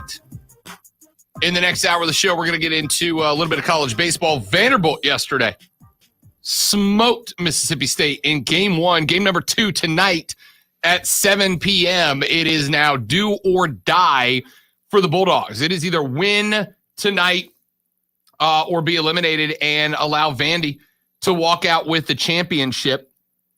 I am intrigued. Kumar Rocker is going to be on the hill for Vanderbilt, one of the best 3 pitchers in all of college baseball. But Kumar Rocker was on the hill against NC State on Friday's game last week that NC State, with just 13 players, was able to stay in all the way till the very end. So it's no guarantee. And when you put a team, when you put their back against the wall, as Mississippi State's is tonight, and Mississippi State's bats are prone to get hot under pressure, man. They are prone to get hot under pressure. They can start slapping a rock. Don't be shocked if Mississippi State comes out gunning with the bats tonight. Game 1 of the Stanley Cup Finals in Tampa Bay left no doubt on the ice last night. 5-1 winners. 5-1 winners over the Montreal Canadiens. Montreal has not been back in the Stanley Cup since 1993, their first chance back. And last night, Tampa Bay just decimated them, man. Just absolutely decimated them. I mean, not a ton of takeaway. Kyle Sullivan from the Here in Puckburg podcast is going to join us tomorrow on the show to break it down. We're going to talk more about it in the next hour, but Nikita Kucherov, 2 goals and an assist, a couple of back-to-backers in the third period. It looked like it was going to be a game. It was 2-0 Tampa. Montreal got one back, had a few chances to draw level at a pair apiece, but just could not find the net no matter what. And it didn't matter because when Tampa got it pouring on in the last 12 minutes, they didn't look back. They didn't look back. I'm not saying the series is over. It's the Stanley Cup Finals. We've seen plenty of teams getting blown out and coming back to win 2 in a row. This postseason, we've seen that. Series is way far from over. So we'll break that game down and game 2 coming up in a little while. And we've got the Clippers-Suns series that we're going to break down as well. Last night, the Clippers, backs against the wall, trying to stave off elimination, and they do it on the road in front of what has been the best home court advantage in the NBA playoffs, Phoenix, Arizona. Paul George reminding people that he is better than what we thought. Look, last postseason, Paul George was, disappointing, I think is the right word there. Very disappointing after he coined himself Playoff P. Just disappeared. This year, he's earned that nickname. And remember, they're doing all of this without Kawhi Leonard. Lonzo, this series probably flipped the other way around if Kawhi's out there right now. Probably. And it's kind of scary if you're rooting for Phoenix right now because momentum definitely going the other way. The only question that there is to ask right now is when Kawhi comes back, which frankly I hope is the next game. I want to see the best version of the Clippers take on the Suns. Can he and Playoff P coexist together? That's the only question. We'll break that down in the next hour. But your 2 o'clock keyword for the $1,000 cash dash on ESPN Upstate is stunt. S-T-U-N-T. Stunt. S-T-U-N-T. Stunt. You're going to text that to 72881. 72881. Text stunt. S-T-U-N-T to 72881 for your chance to win a grand in the $1,000 cash dash on ESPN Upstate. All right, NBA basketball coming out the gate. 2 series going down. Can Trey get it together, and would 50% Trey be good enough? We'll break that down next on the Rob Brown Show at ESPN Upstate.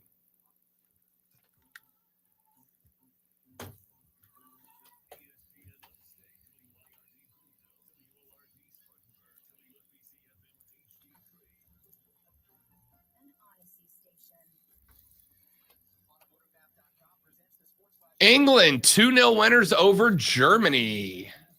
That's a big dub for them. Big dub for them.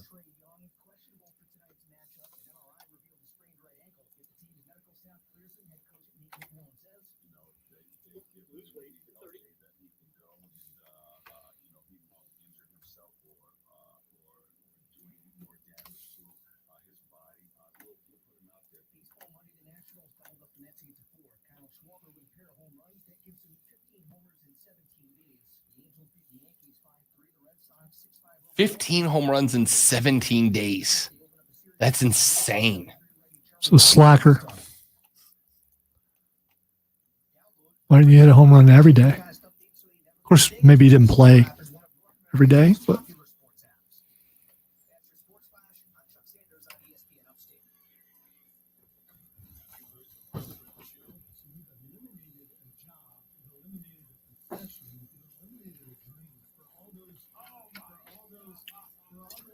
I do this thing, the girlfriend gets mad when we're driving around and a song comes on and I'm like, this is one of my favorite songs. And she's like, dude, every song we listen to is one of your favorite songs, which is correct. I feel the same way about our promos. Every time I hear one, I'm like, dude, this is one of my favorite promos. And it's just all of them. I'm tearful. I finished that one with the Princess Bride clip in it. Put that in today. Oh, it's in there? Okay, What? cool. It's in there? No, it's not yet. Oh. We'll put it in after the show.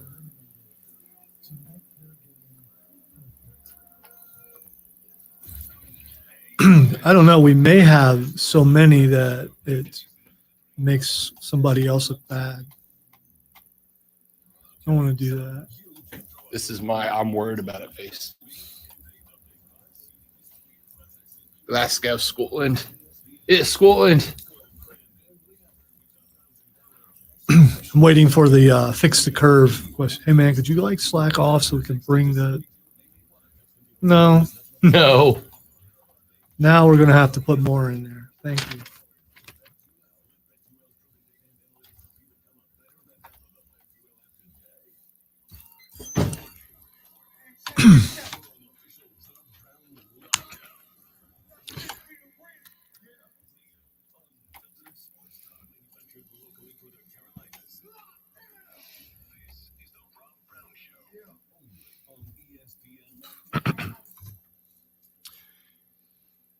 And away we go, ladies and gentlemen. The third, the final, the best hour of the Rob Brown Show starts right now on ESPN Upstate. Hello, Upstate South Carolina. It is tremendous to be back with you. I am Rob Brown, the great with Lonzo at the helm this afternoon. Be a part of the show, 844-GSP-ESPN, 844-477-3776. Text us on the Ingalls Market text line at 71307. 71307 is how you get in touch with the broadcast today. If you want to shoot a text, you can tweet us as well at The Rob Brown Show, at Lonzo on Word, and at ESPN Upstate to reach everybody in the building. We have gone final from London as the Brits. England knocks off Germany 2-0. This one is official and in the bag. The Brits will move on to the Elite Eight after a couple of stellar goals. Raheem Sterling got one. Harry Kane got one as well in the 86th minute to break German hearts around Europe. Some stellar play across the back line from the English as well to really persevere under a late German onslaught. But at the end of the day, the Three Lions move on and will be in the quarterfinals. They await the end of our next game, which starts up here in about 56 minutes. Sweden and the Ukraine, one of those two teams, will move on to face the Three Lions in the round of 8. But I wanted to talk NBA basketball for just a minute. We got into it very briefly, wrapping up that last hour. Clips, Suns. The Suns came into the series with all the momentum in the world, right? They swept in the last round. They jump out early 2-0 lead in this one. The Clips had been down 2-0 in the previous two series. They came back and won both of them. And then the Suns took a 3-1 lead, pushed the Clips to elimination. We went, wait a minute. This is a different narrative. This is a different story than what we had seen out of the Clips in the last two series where they were down 2-0 in both of those. This is a different game, man. So they come out last night. Chris Paul finally back with the team, was out of sync, was out of rhythm in the last game. And they paid for it. They paid for it as the Clippers got one. I got to tell you, he looked the same last night as well. He did. I have got to give a ton of credit to the LA Clippers. I've got to get a ton of credit to Ty Lue. It took a lot of heat when the Cavs experiment fell apart after LeBron ditched for the second time. Oh, Ty couldn't have done it without LeBron. I got to tell you, the LA Clippers in the last two games have had the best defensive setup that I have seen against the Phoenix Suns in the postseason. And Ty deserves a lot of credit. Remember, Ty Lue is doing this without his best player. Now, I don't want to go crazy, though, because they are still down 3-2. They do still have to win 2 in a row, including a Game 7 back in Phoenix. It also looked a little bit like Phoenix was coming in like they had it. And, you know, and let their foot off the gas, came in without killer instinct, and they paid for it. That is exactly right. After that game last night, coach of the Suns, Mike Williams, came out and said, look, we had a show-up attitude. A show-up attitude. Show up and win. If we show up, we win. He said, we're back home. Phoenix is a great place. Incredible fan base there, and we had a show-up attitude of if we show up, we win. And that's it. Zoe, you nailed it. That's exactly what happened. The Phoenix Suns look like they believed, hey, we're back at home. If we show up, we win. And they got slapped in the mouth. And Ty Lue had a great defensive game plan down. You keep DeAndre Ayton covered up. Go back and watch last night. They know that DeAndre Ayton is a guy who cleans up, but he does not create. He cleans up, and he's great. He's maybe the best down there at cleaning up. But he cleans up garbage instead of creates. And so what you've seen out of the Phoenix Suns offense the last few games is CP3 drives. If the defense comes to him from the outside, he gets it to D-Book. If the defense comes to him from the inside, he gives it to DeAndre Ayton. And if the defense stays put, then he knocks down pull-up jumpers. And it worked. Till last night. Really, the last two games. And it worked. But there was one game where D-Book and CP3 were off, did knock down shots. They lost.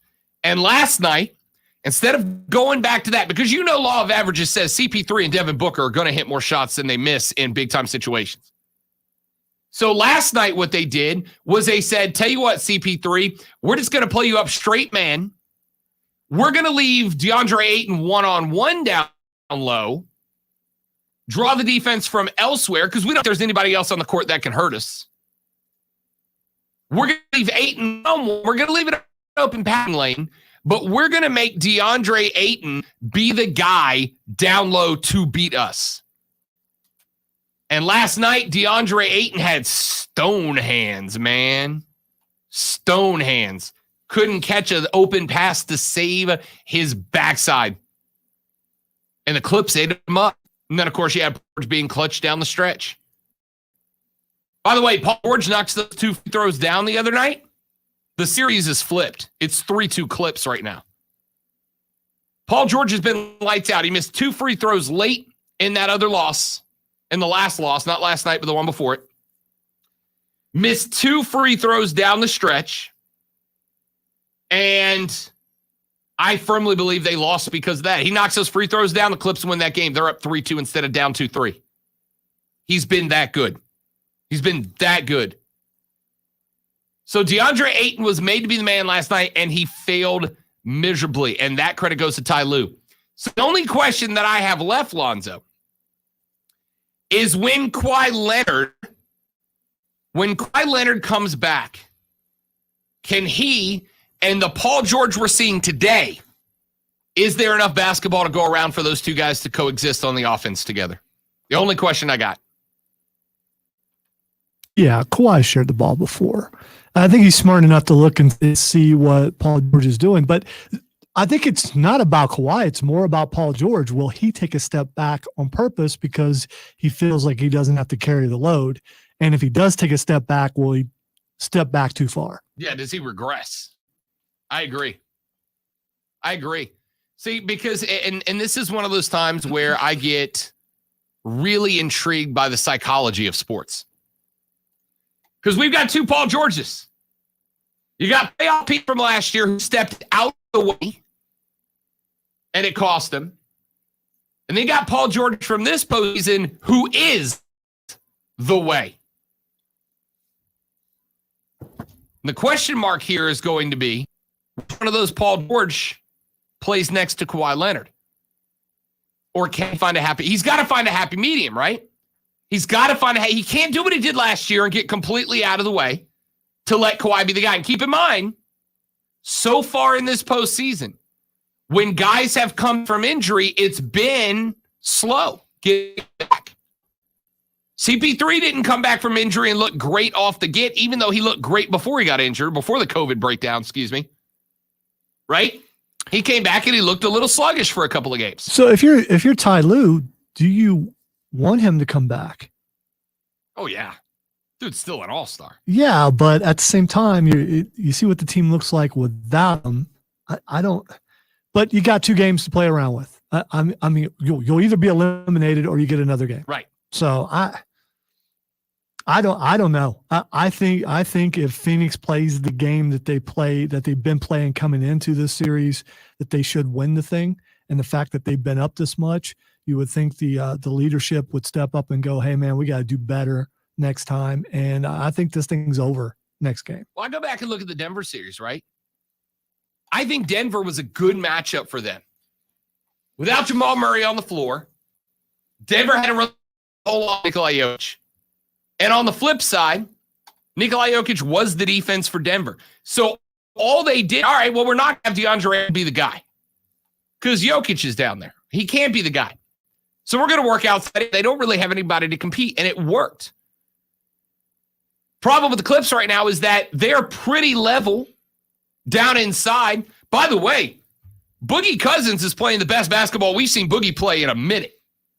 So Boogie locked down DeAndre last night. And when he locked down DeAndre one-on-one, DeAndre couldn't do anything. They also had the defense to stop the perimeter. So they said, all right, CP3, we got to beat a solo, and we don't think he can. And he couldn't last night. He could. So the Clips bring back Kawhi. All they got to do is they need to tell Paul, hey, man, you keep doing what you're doing. We need y'all to exist simultaneously, and I think it can be done. On the flip side, Atlanta-Milwaukee. So, I hate to say this because I've been on the Trey train the whole time. Atlanta's done, dude. Atlanta's done. It's been a wild ride. It's been a fun one to watch from the outside looking in, but Atlanta's done. If he was 100%, would you say the same thing? Yep. Okay. Yep. And that's why I'm confident saying it here. I went from last Friday's lock of the week of the century with Atlanta +8. They got blown up by 34 to ATL's done. Because, look, it's the same with Kawhi. Trey, I hope he's 100%. But he's got but this is not a sprained ankle, so it's a bone bruise. You ever had a bone bruise, like a legit bone bruise? Yeah, unfortunately. It sucks. It sucks. Everything hurts. I had a bone bruise in my arm one time. Right bone. Which one's that?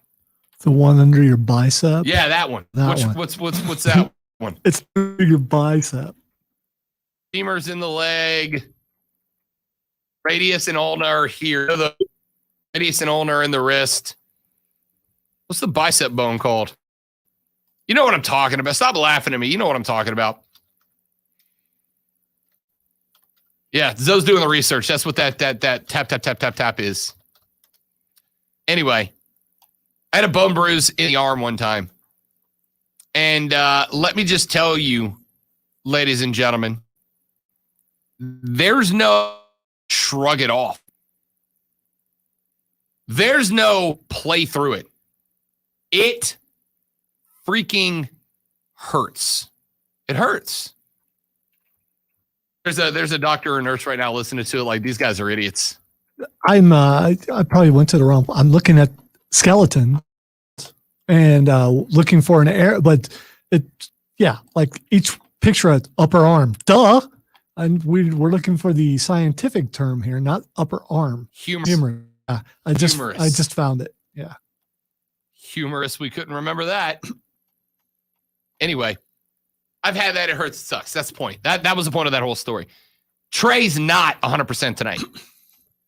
Trey might not be 60%. Now, Trey, I just want to say, if you were more local, you would have known what that bone was.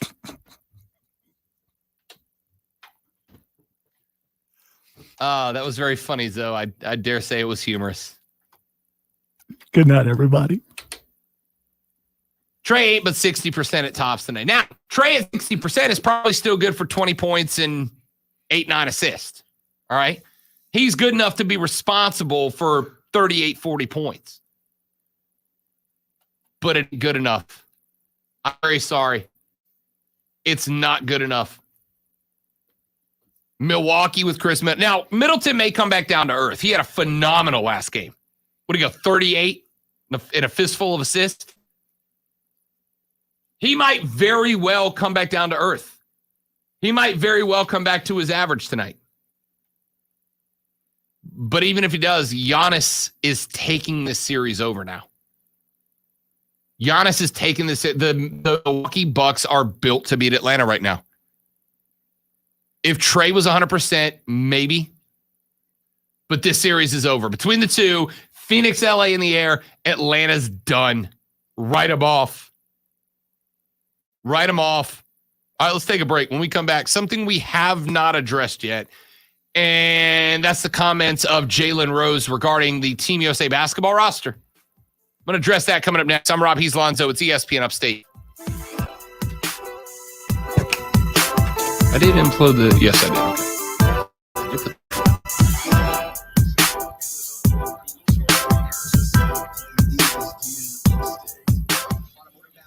Presents the Sports Flash on ESPN Upstate. College World Series Game 1 on Monday. Vanderbilt with 8-2 win over Mississippi State. Game 2 of the best of 3 is tonight. It's a 7 Eastern, 6 Central first pitch. Vandy third baseman Jason Gonzalez 1 for 3 at the plate with 3 RBIs. Catcher C.J. Rodriguez with 2 runs batted in. Vanderbilt pitcher Jack Leiter went 6 innings. He gave up 2 runs on 3 hits and struck out 8. Baseball Monday, the Nationals held up the Mets 8-4. Kyle Schwarber with a pair of home runs. That gives him 15 homers in 17 days. The Angels beat the Yankees 5-3. The Red Sox 6-5 over the Royals. Day off for Atlanta Monday tonight. They open up a series against the Mets. 7-3 righty Charlie Morton gets the start. NBA Eastern Conference Finals tonight. Game 4 between the Bucks and the Hawks. Milwaukee. Tara says, Rob says Hawks lose. So bet on the Hawks? Probably not your worst betting strategy there, Zachary. It's why the Score app is one of North America's most popular sports apps. That's your Sports Flash. I'm Chuck Sanders on ESPN Upstate. Okay, so you can throw a football 90 yards like an NFL QB and get paid the big bucks. You need these 2 years by texting for your radio locked on ESPN Upstate. And you can score a grand every hour with a $1,000 cash stack. Listen every hour from 7 a to 5 p. Weekdays for the keyword. Then text it to 72881. Next continuing supply of this national contest. Jump and go. You're ready. Times a day. Powered by BetQL. With BetQL data and analytics help you become a better bet. Download the BetQL app today. You went online to switch your car insurance to Progressive so you could save money. Then you saw a friend request from an old summer camp buddy. And now here you are, clicking through photos of his kickball team from 2011. Looks like they won the championship that year. Then he moved to Tulsa. Awesome. Oh, a new tattoo. Yes, they said it was easy to find some car insurance with Progressive, but they forgot about the rest of the internet. Progressive Casualty Insurance Company. Savings by new customer survey to safety 2019. Ask Sherwin-Williams and get your color your way. We've made it easier than ever to try and buy color. Preview paint colors in your home with our Color Snap app. Then visit swsamples.com to have color chips delivered to your door for free. Or order some peel and stick samples to try on your wall. When you're ready to paint, shop online or stop by your neighborhood Sherwin-Williams store and get everything you need. Keegan, you're a jerk. There's never been a better time to switch to Spectrum Mobile. You could save hundreds of dollars on your mobile bill. Plus, there are no added taxes, hidden fees, and no contracts. Try the Spectrum Mobile savings calculator. There's a picture of Tyler Breeze. He's saying, showing the boys how to avoid the 90-day no-compete clause, and he's holding up a Lucha Libre mask.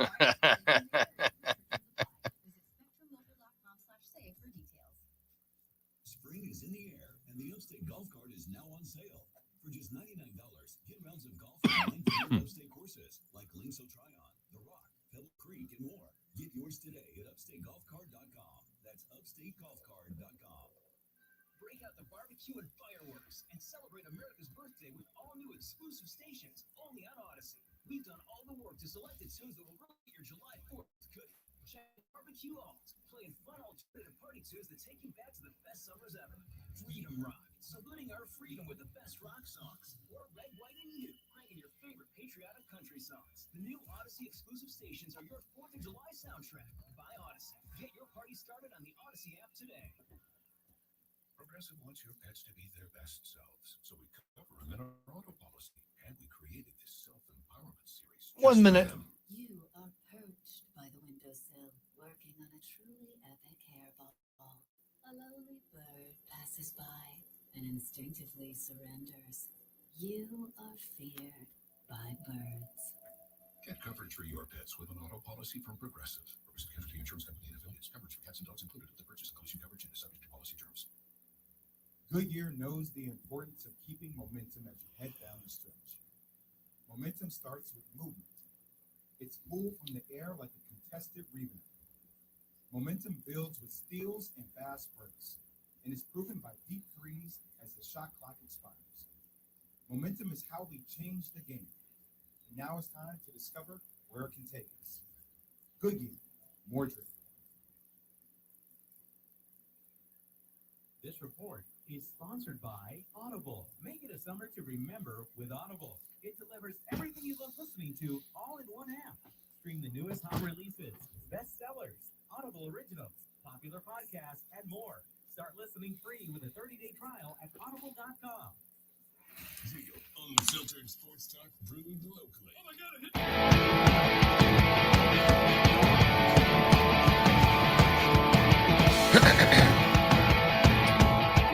A lot of reaction to the comments of Jalen Rose earlier in the week. Clip number 12. Here's what Jalen actually said, because I've heard a lot of people give some reaction to it, including Jalen Day has addressed his comments. But here's what Jalen Rose actually said about Kevin Love making the Olympic team. I'm excited about the roster, and I assume and I know we're going to win the gold. But I'm disappointed in something. As I do this show every day, I do it in front of a picture of Tommy Smith and John Carlos raising their fists at the Olympics. I also know the favoritism that Christian Laettner was shown when he got a chance to be put on the dream team ahead of Shaq and Alonzo, but they made it so that a college player could even get on and gave him favoritism. But this level of, and I got a word for it, Kevin Love is on the team because of tokenism. Don't be scared to make an all-black team representing the United States of America. I'm disappointed by that. Anybody that watched the league this year knows Kevin Love did not have a stellar season, was not the best player on his team, and did not necessarily deserve to be on this squad. And I'm not going to take him off the squad and not put somebody else on it. I'm going to tell you whose spot that should be. That should be a young man that was born in the Bahamas that is a McDonald's All-American, played in high school and college in Phoenix, Arizona. DeAndre Ayton should have Kevin Love's spot. And I'm disappointed in Team USA for not having the courage to send an all-black team to the Olympics. So, let's attack this from a couple of angles. Number one, since 1996, you know how many white guys have been on the Olympic team, Lonzo, in total since 96? No, and you know what? I don't care. Sure, that's fair. I'll address it, though. You know how many white guys have been on the team since 96? 2. Really? Kevin Love and John Stockton. Okay. That's the whole list. So I'm going to say respectfully to Jalen, swing and a miss, big dog. The Olympics have sent multiple all-black teams to the Olympics since 1996. Kevin Love is the only white dude since John Stockton that has gone. That I'm aware of, and I could have just missed somebody. That was a cursory glance earlier this morning. Like in passing. I was like, wait a minute. Think about this. I was trying to think of what white guys have gone since the Dream Team. And the only two I could come up with were Kevin Love and John Stockton were the last two. I don't think there's been another white guy. That I recall, I could be wrong, but I'm pretty sure there's not. Now, that being said, I'm not mad at Jalen Rose. I get what he's saying because I'll tell you the truth. You ready to get mad at me too? I kind of had the same thought initially. I really did. I'm like, Kevin Love. Kevin Love played in 25 games this season, and he averaged less than 13 points when he's supposed to be the guy in Cleveland. Does he still make all-star rosters? No.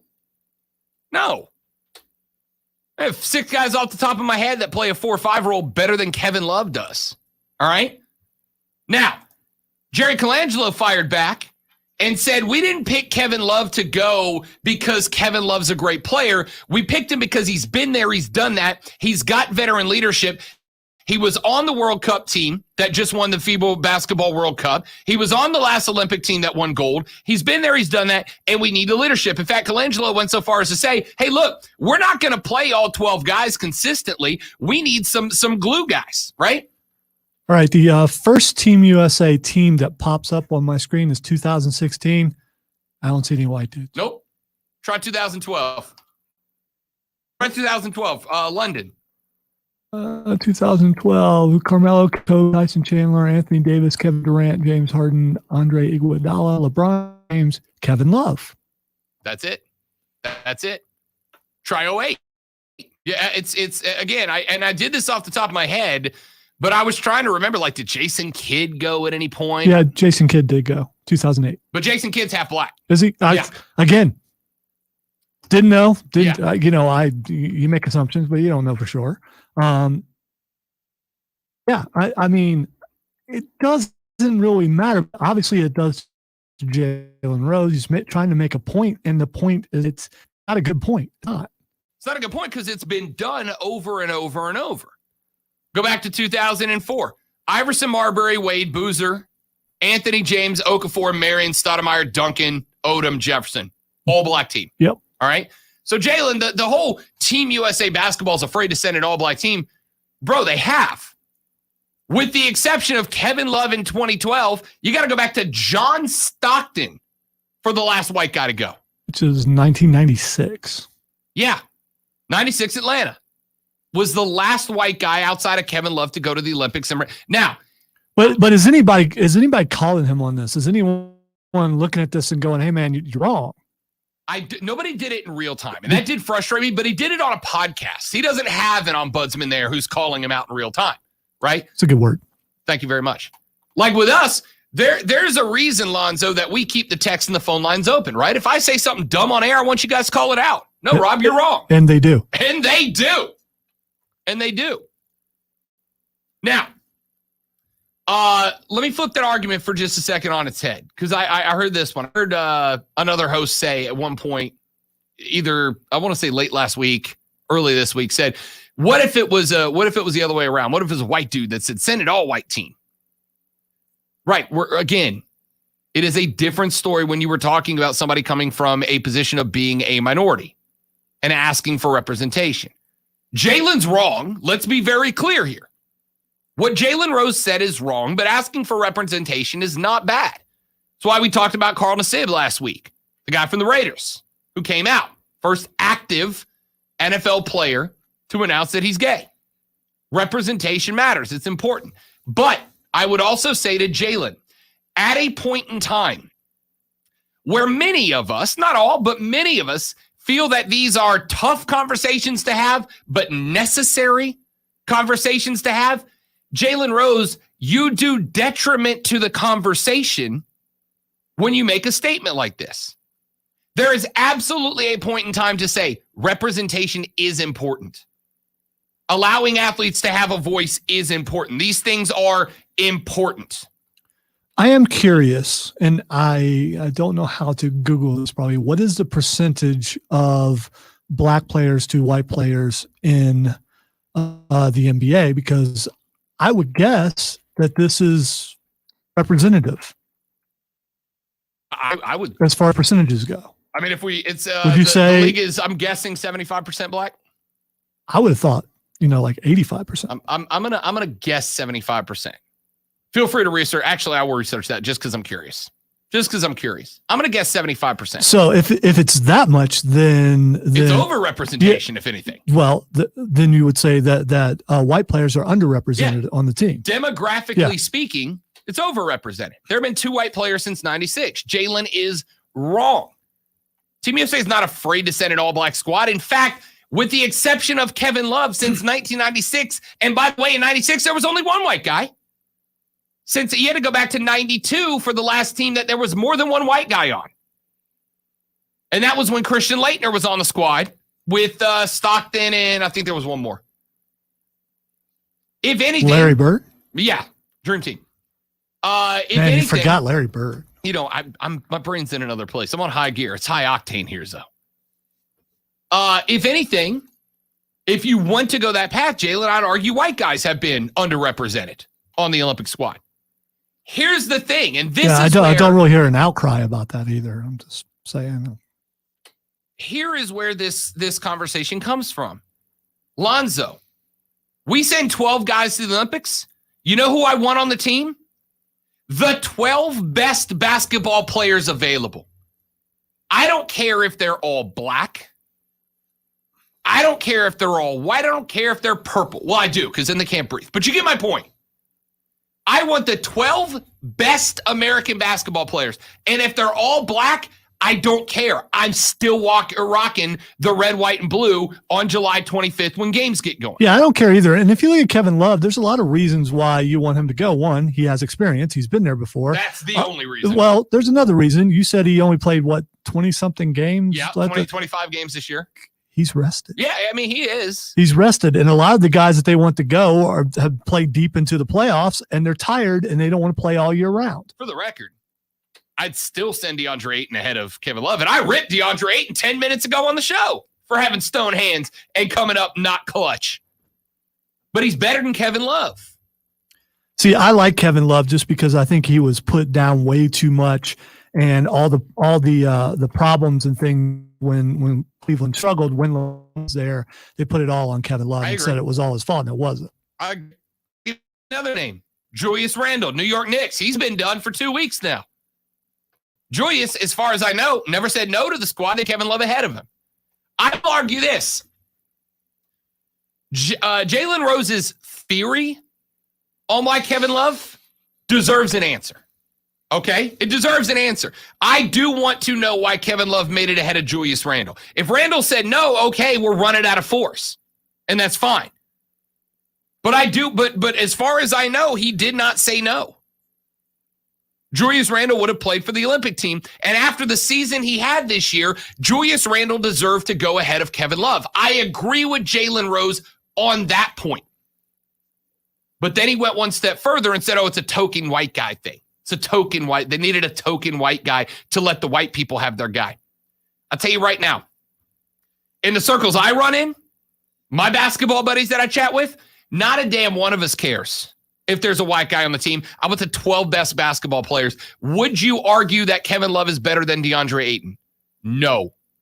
Would you, though? I'll let you answer. Sorry, I didn't mean to cut you off. No, I don't know enough about Ayton. Okay. And as far as I quit following Kevin Love as closely when LeBron left Cleveland. All right. I tell you right now, DeAndre Ayton's better than Kevin Love. Julius Randle is better than Kevin Love. There's two dudes right there off the top of my head. So Kevin Love is the worst player on the team. Yes. And to me, it's not. And by the way, Kevin Love being the worst player on the team. It's a good team. I guess I could say that's a pretty good team. It's a good team. Yeah. What did who was it the other day? They were talking women's ball, and they said the U.S. could field 3 teams and expect to win gold medal and silver. Competition's a little more stiff on the men's side than it is on the women's side, but it's still not a bad take.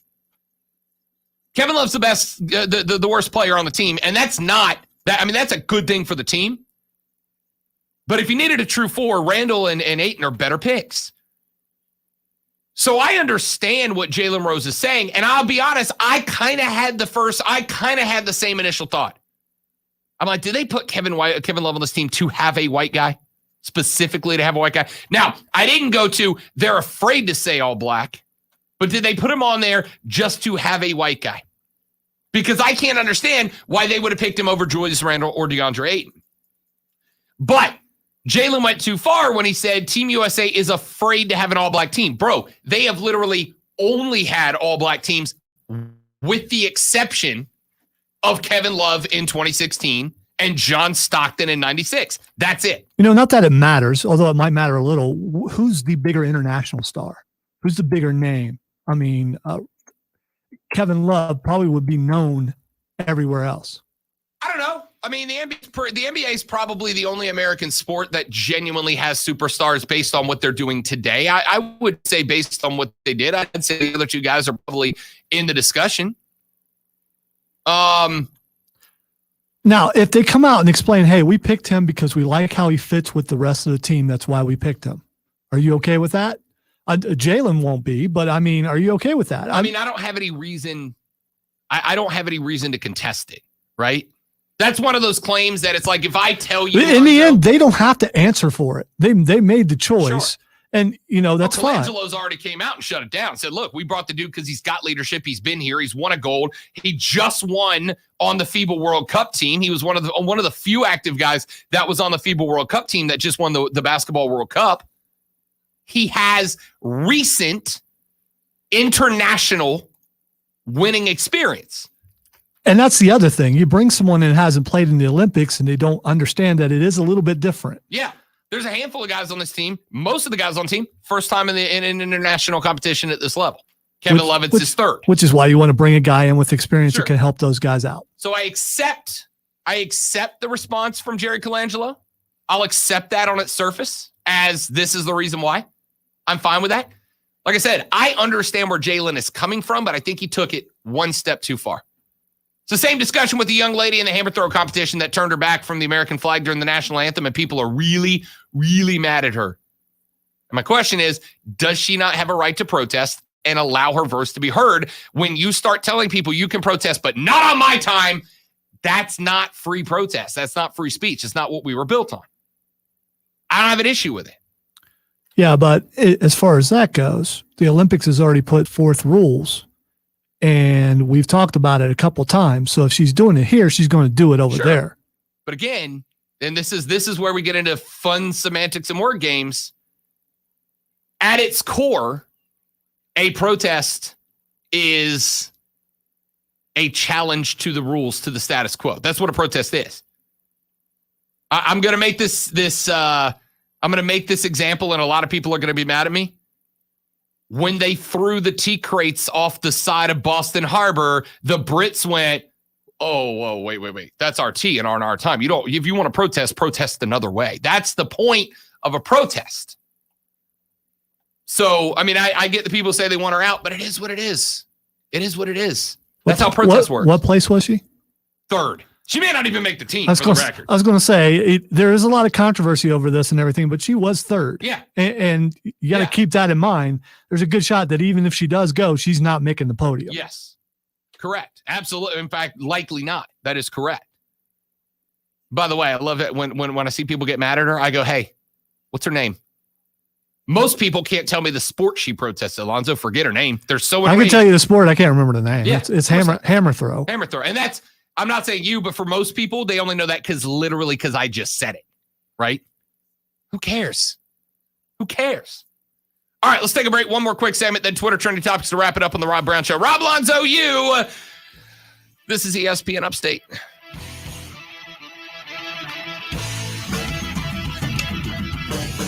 Nerd.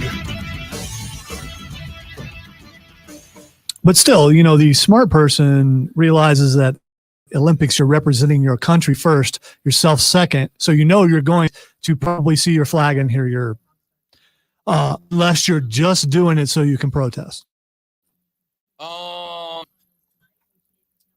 I wonder what conversation were in Carlos when they raised the fist after they won gold and silver in the Olympics, which has become an iconic moment. Right.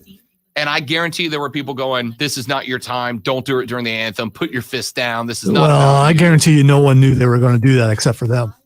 Right. So, I mean, in this case, all this stuff is meditated to the point where that it's definitely being addressed. Here's the other interesting part. So she claims that they told her that the national anthem was going to be played before the competitors took to the podium, and then they sprung it on her to play them. And so part of her reaction was the fact that she wasn't expecting the anthem at that moment. I don't necessarily, I'm not calling her a liar, but I don't necessarily believe her because I've literally never seen a ceremony where the anthem's played after or before the athletes take the podium. So they were doing that as a favor to her. I think they're, and you may, I don't think you'll see it during the Olympics, but I think you'll start to see this in conversation or in competition in the future. They may, at the request of medal winners, perhaps not play the anthem or give them the option to not be present when the anthem is played and receive their medal at a different time. And that'll be a way, but I don't think it's going to matter because, again, if somebody wants to send a message, time that they earned by winning that medal to have their time on that podium. And as far as that goes, the winner is the one whose anthem gets played. Correct. But this was at the U.S. Olympic trials, I know. So obviously at the same time, she wasn't the winner. Right. So, I mean. Yeah, if what happened at the Olympics, she wouldn't have got the shot. She'd have just stood on the podium for the whatever national anthem.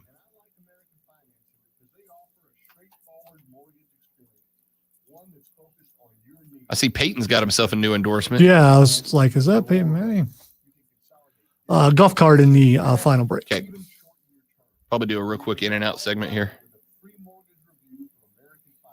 And a reminder, or this will be the first time. Well, I told you I have to work Thursday and Friday over there, which means I won't be in here for Twitter trending topics, which means I got to let Diesel know that he needs to come in. Well, I'm sitting in for Mark on Thursday and Friday until 4.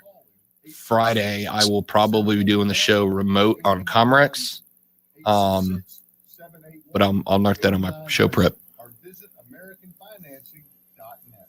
NMLS 182334. NMLSConsumerAccess.org. Your experience matters. At University of Phoenix, relevant life experience. So you're saying you couldn't even make it 2 weeks in the studio? Is that what you're saying? No, I'm going down to Florida. Yeah, I know. With the family. Figured that's the reason why.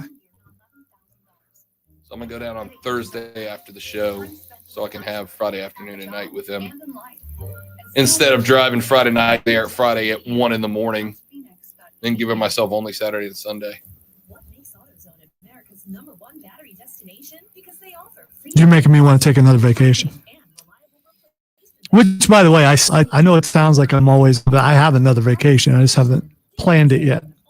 Actually, I have 3 more weeks, but 3 more weeks of vacation? Well, I have 2 weeks, and then the week of Thanksgiving, I take 2 personal days and a vacation day. That if you take one vacation on a holiday week, then you pick up a day. Or in my case, because you're only taking 4 days on a holiday week, so you pick up that day and you can use that somewhere else. Oh, I see what you're saying. So it's just clever math, and there's also the fact that I'm owed some comp days. Yeah. So I'm going to. I'm going. But I'm not eating my days. You're not eating your days. I'm not eating my days, although I may have to. Oh, like rolling to the end of the year without using them. Yeah. Yeah. Because they don't roll over. They pay us out for them. Oh, well, then I'm not eating my days. I'm taking a week in the last week of October to go to Boston. I've told you that. Yeah. All right, we're coming back.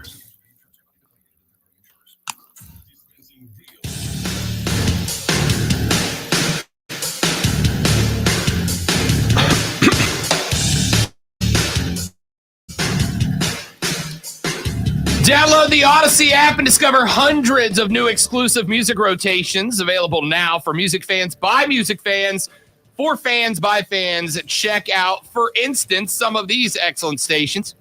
Station on the Odyssey app called Frankie Says Dance. Relax. Don't do... If you need a totally awesome dance playlist, you can hear all your favorite tunes from the 80s to get you grooving. Hit the Road with Pop is a station for music that drives you, progressive pop tracks for your time out on the interstate. The Alterna aughts. When it's 00, S, it's aughts, the aughts, like 2000 aught. Anyway, guitar-driven alt-rock hits from the 2000 aughts. I don't like that word. Yeah, I never liked it. Can we go either. early 2000s? Yeah. That makes sense, right? My favorite station, Juggeryacht. Juggeryacht. Music that is melodic and always in the mood. And the tagline is, come sail away.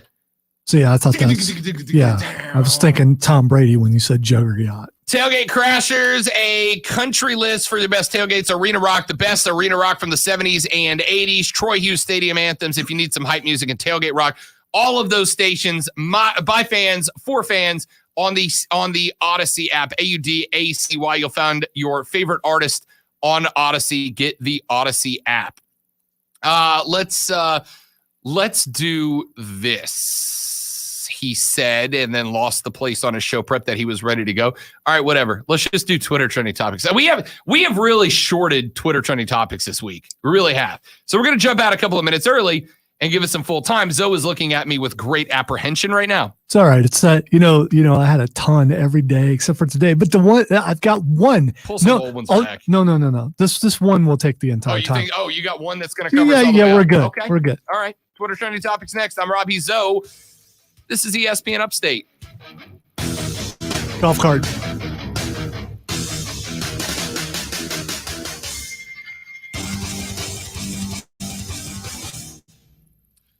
$2021 Upstate Golf Cart is available right this very second, and it's just $99. For $99, you're 9 rounds of golf at 9 of the most beautiful and prestigious courses around the entire Upstate. But you got to get it right now. Go to Upstate Golf Cart.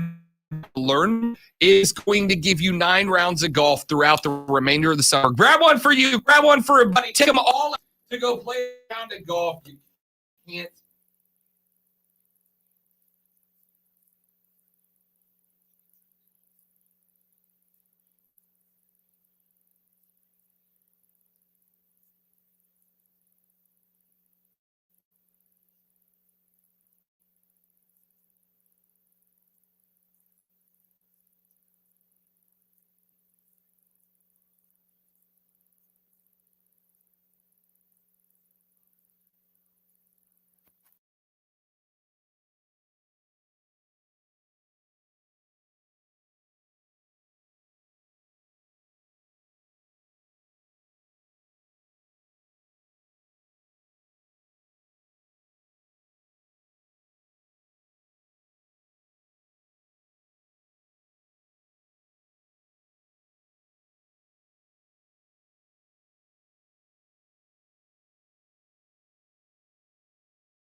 above Baker Mayfield above Lamar Jackson? No. I respect at least one thing that they did with this list.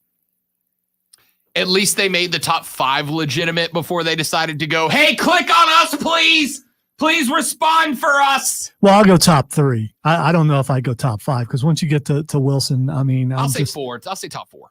Okay. I'm fine with Russell at 4, Aaron 3, Brady 2, Mahomes 1. Yeah. I'm good with that. Josh Allen at 5. That is, I'd say Lamar deserves to go all the way up to 5. Dak after him, Ryan after him, Baker after him, Kirk after him. Wait. See, my thing is, what is Kirk Cousins doing on the list? See, and he's the one who wasn't trending. I would think he would be the one that. Who's off that you put on it, though? Who you replacing him with? You got to replace him with somebody to keep it a top 10. Well, yeah. If he was 10, I would get it. But the fact that he's above. So you would take Kirk Cousins above Baker Mayfield and above Lamar Jackson? No. I just said Kirk Cousins drops either 9 or 10 with Josh Allen. Josh Allen. All right, Kirk's 10 of this 10. Kirk's 10. But if I was going to replace him, who would you replace him? Some short guy in Arizona. Kyler. Okay, that's fine by me. I didn't hurt my feelings at all. Yeah, it hurt mine to even say that, but yeah. I'm fine with replacing with Kyler Murphy. Kyler Murphy. What about Tannehill? Yep. See, as I'm thinking, these lists are dumb. Zach says put Matt Stafford on the list, even put Matt on the list before I put Kirk Cousins up there. For sure. See, Kirk Cousins is the one that bothers me the most. Yeah, I'm good with that. And, I get the Baker Mayfield hate because it seems like Get Up, that's all they talk about. Yeah. And it's like, I love Bake. It's like, dudes, can't you find something else to talk about? Every day you're asking somebody else, should he get an extension? Yeah. And it's like, find something else to talk about. I don't get why Kirk Cousins is on, and we are at that point where summer is kicking in, where we're going to see all these lists. And I wonder, at a place like that, I've never worked at a place like that. Is there just one guy that just puts all this together, or do they have a group of people that get together? No, it's I'll tell you, someone who's been in TV, it is based on reaction. It's based on audience reaction, right? The stuff that when you go on Twitter or Facebook, the stuff that you interact with sets the algorithm for what gets talked about. And that's true for us too. If I put out a tweet that goes viral amongst the upstate community and you guys react a ton to it, that's what we talk about. The fact that mayonnaise dominated the airwaves on 2 shows for a long period of time. Yeah. I'm probably playing a little inside baseball. I'm probably pulling the curtain back too far. But if you got, what was the other thing we had going on? The hot dogs. Yes. Does chili come with a hot dog, or do you have to order a chili dog for chili? We got 6 phone calls in 6 minutes about that? There was a couple I didn't get to. Yeah. Yeah. It drives the conversation. What you got, and this is not just for us, this is for ESPN and Fox Sports and all that. This is why Phil Simms and PFF put these lists out. And you'll notice, though, there's always one name on it that does not belong. Always. And you think they do that on purpose? No, there ain't no thinking about it. Ain't no thinking So about it. who can we put on our list? Correct. Who can we get See, to that's get this? saying, but Kirk Cousins wasn't the trended. It was Matt Ryan, and maybe because of the area that we're in. Sure. And algorithms and all that kind of stuff, just makes sense to put that trending. All right, we got time for one more. Abomination is trending. Yeah, he shows up in the new trailer Shang-Chi. For Shang-Chi in a cage fight with what appears to be Shang-Chi. No, he's Wong. Okay, all right. And here's why this is trending. Kevin Feige confirmed today that is Wong. That is fighting Abomination, and that Abomination is Abomination. It is the Abomination from Hulk. Okay, Yes. So they did confirm it is Abomination. Yes. All right. By the way, first ever Fanboy Friday drops this Friday, I believe. We're gonna give this a run. So all these things they're gonna get their time in the sun on Friday. May even have Diesel come in here and give us his breakdown on WWE Hell in a Cell from last week. Get a full rundown. I know he watched. He is an expert. He is. As he swims by. He's now dancing on stream for you all, ladies and gentlemen. Hey, let's get you a shot to win $1,000 in the $1,000 Cash Dash on ESPN Upstate. Your 3 o'clock word is run, R-U-N, like run to your phone and text run, R-U-N, to 72881, 72881 for your chance to win a grand in the $1,000 cash dash on ESPN Upstate. That's it for me and Lonzo. Mark Ryan and Diesel up next on Offsides, taking you all the way till 7. We're back tomorrow to try harder, but we make no promises. For Lonzo, Rob Brown says, thanks for listening to Rob Brown and Lonzo on the Rob Brown Show with Rob Brown on ESPN Upstate. Later.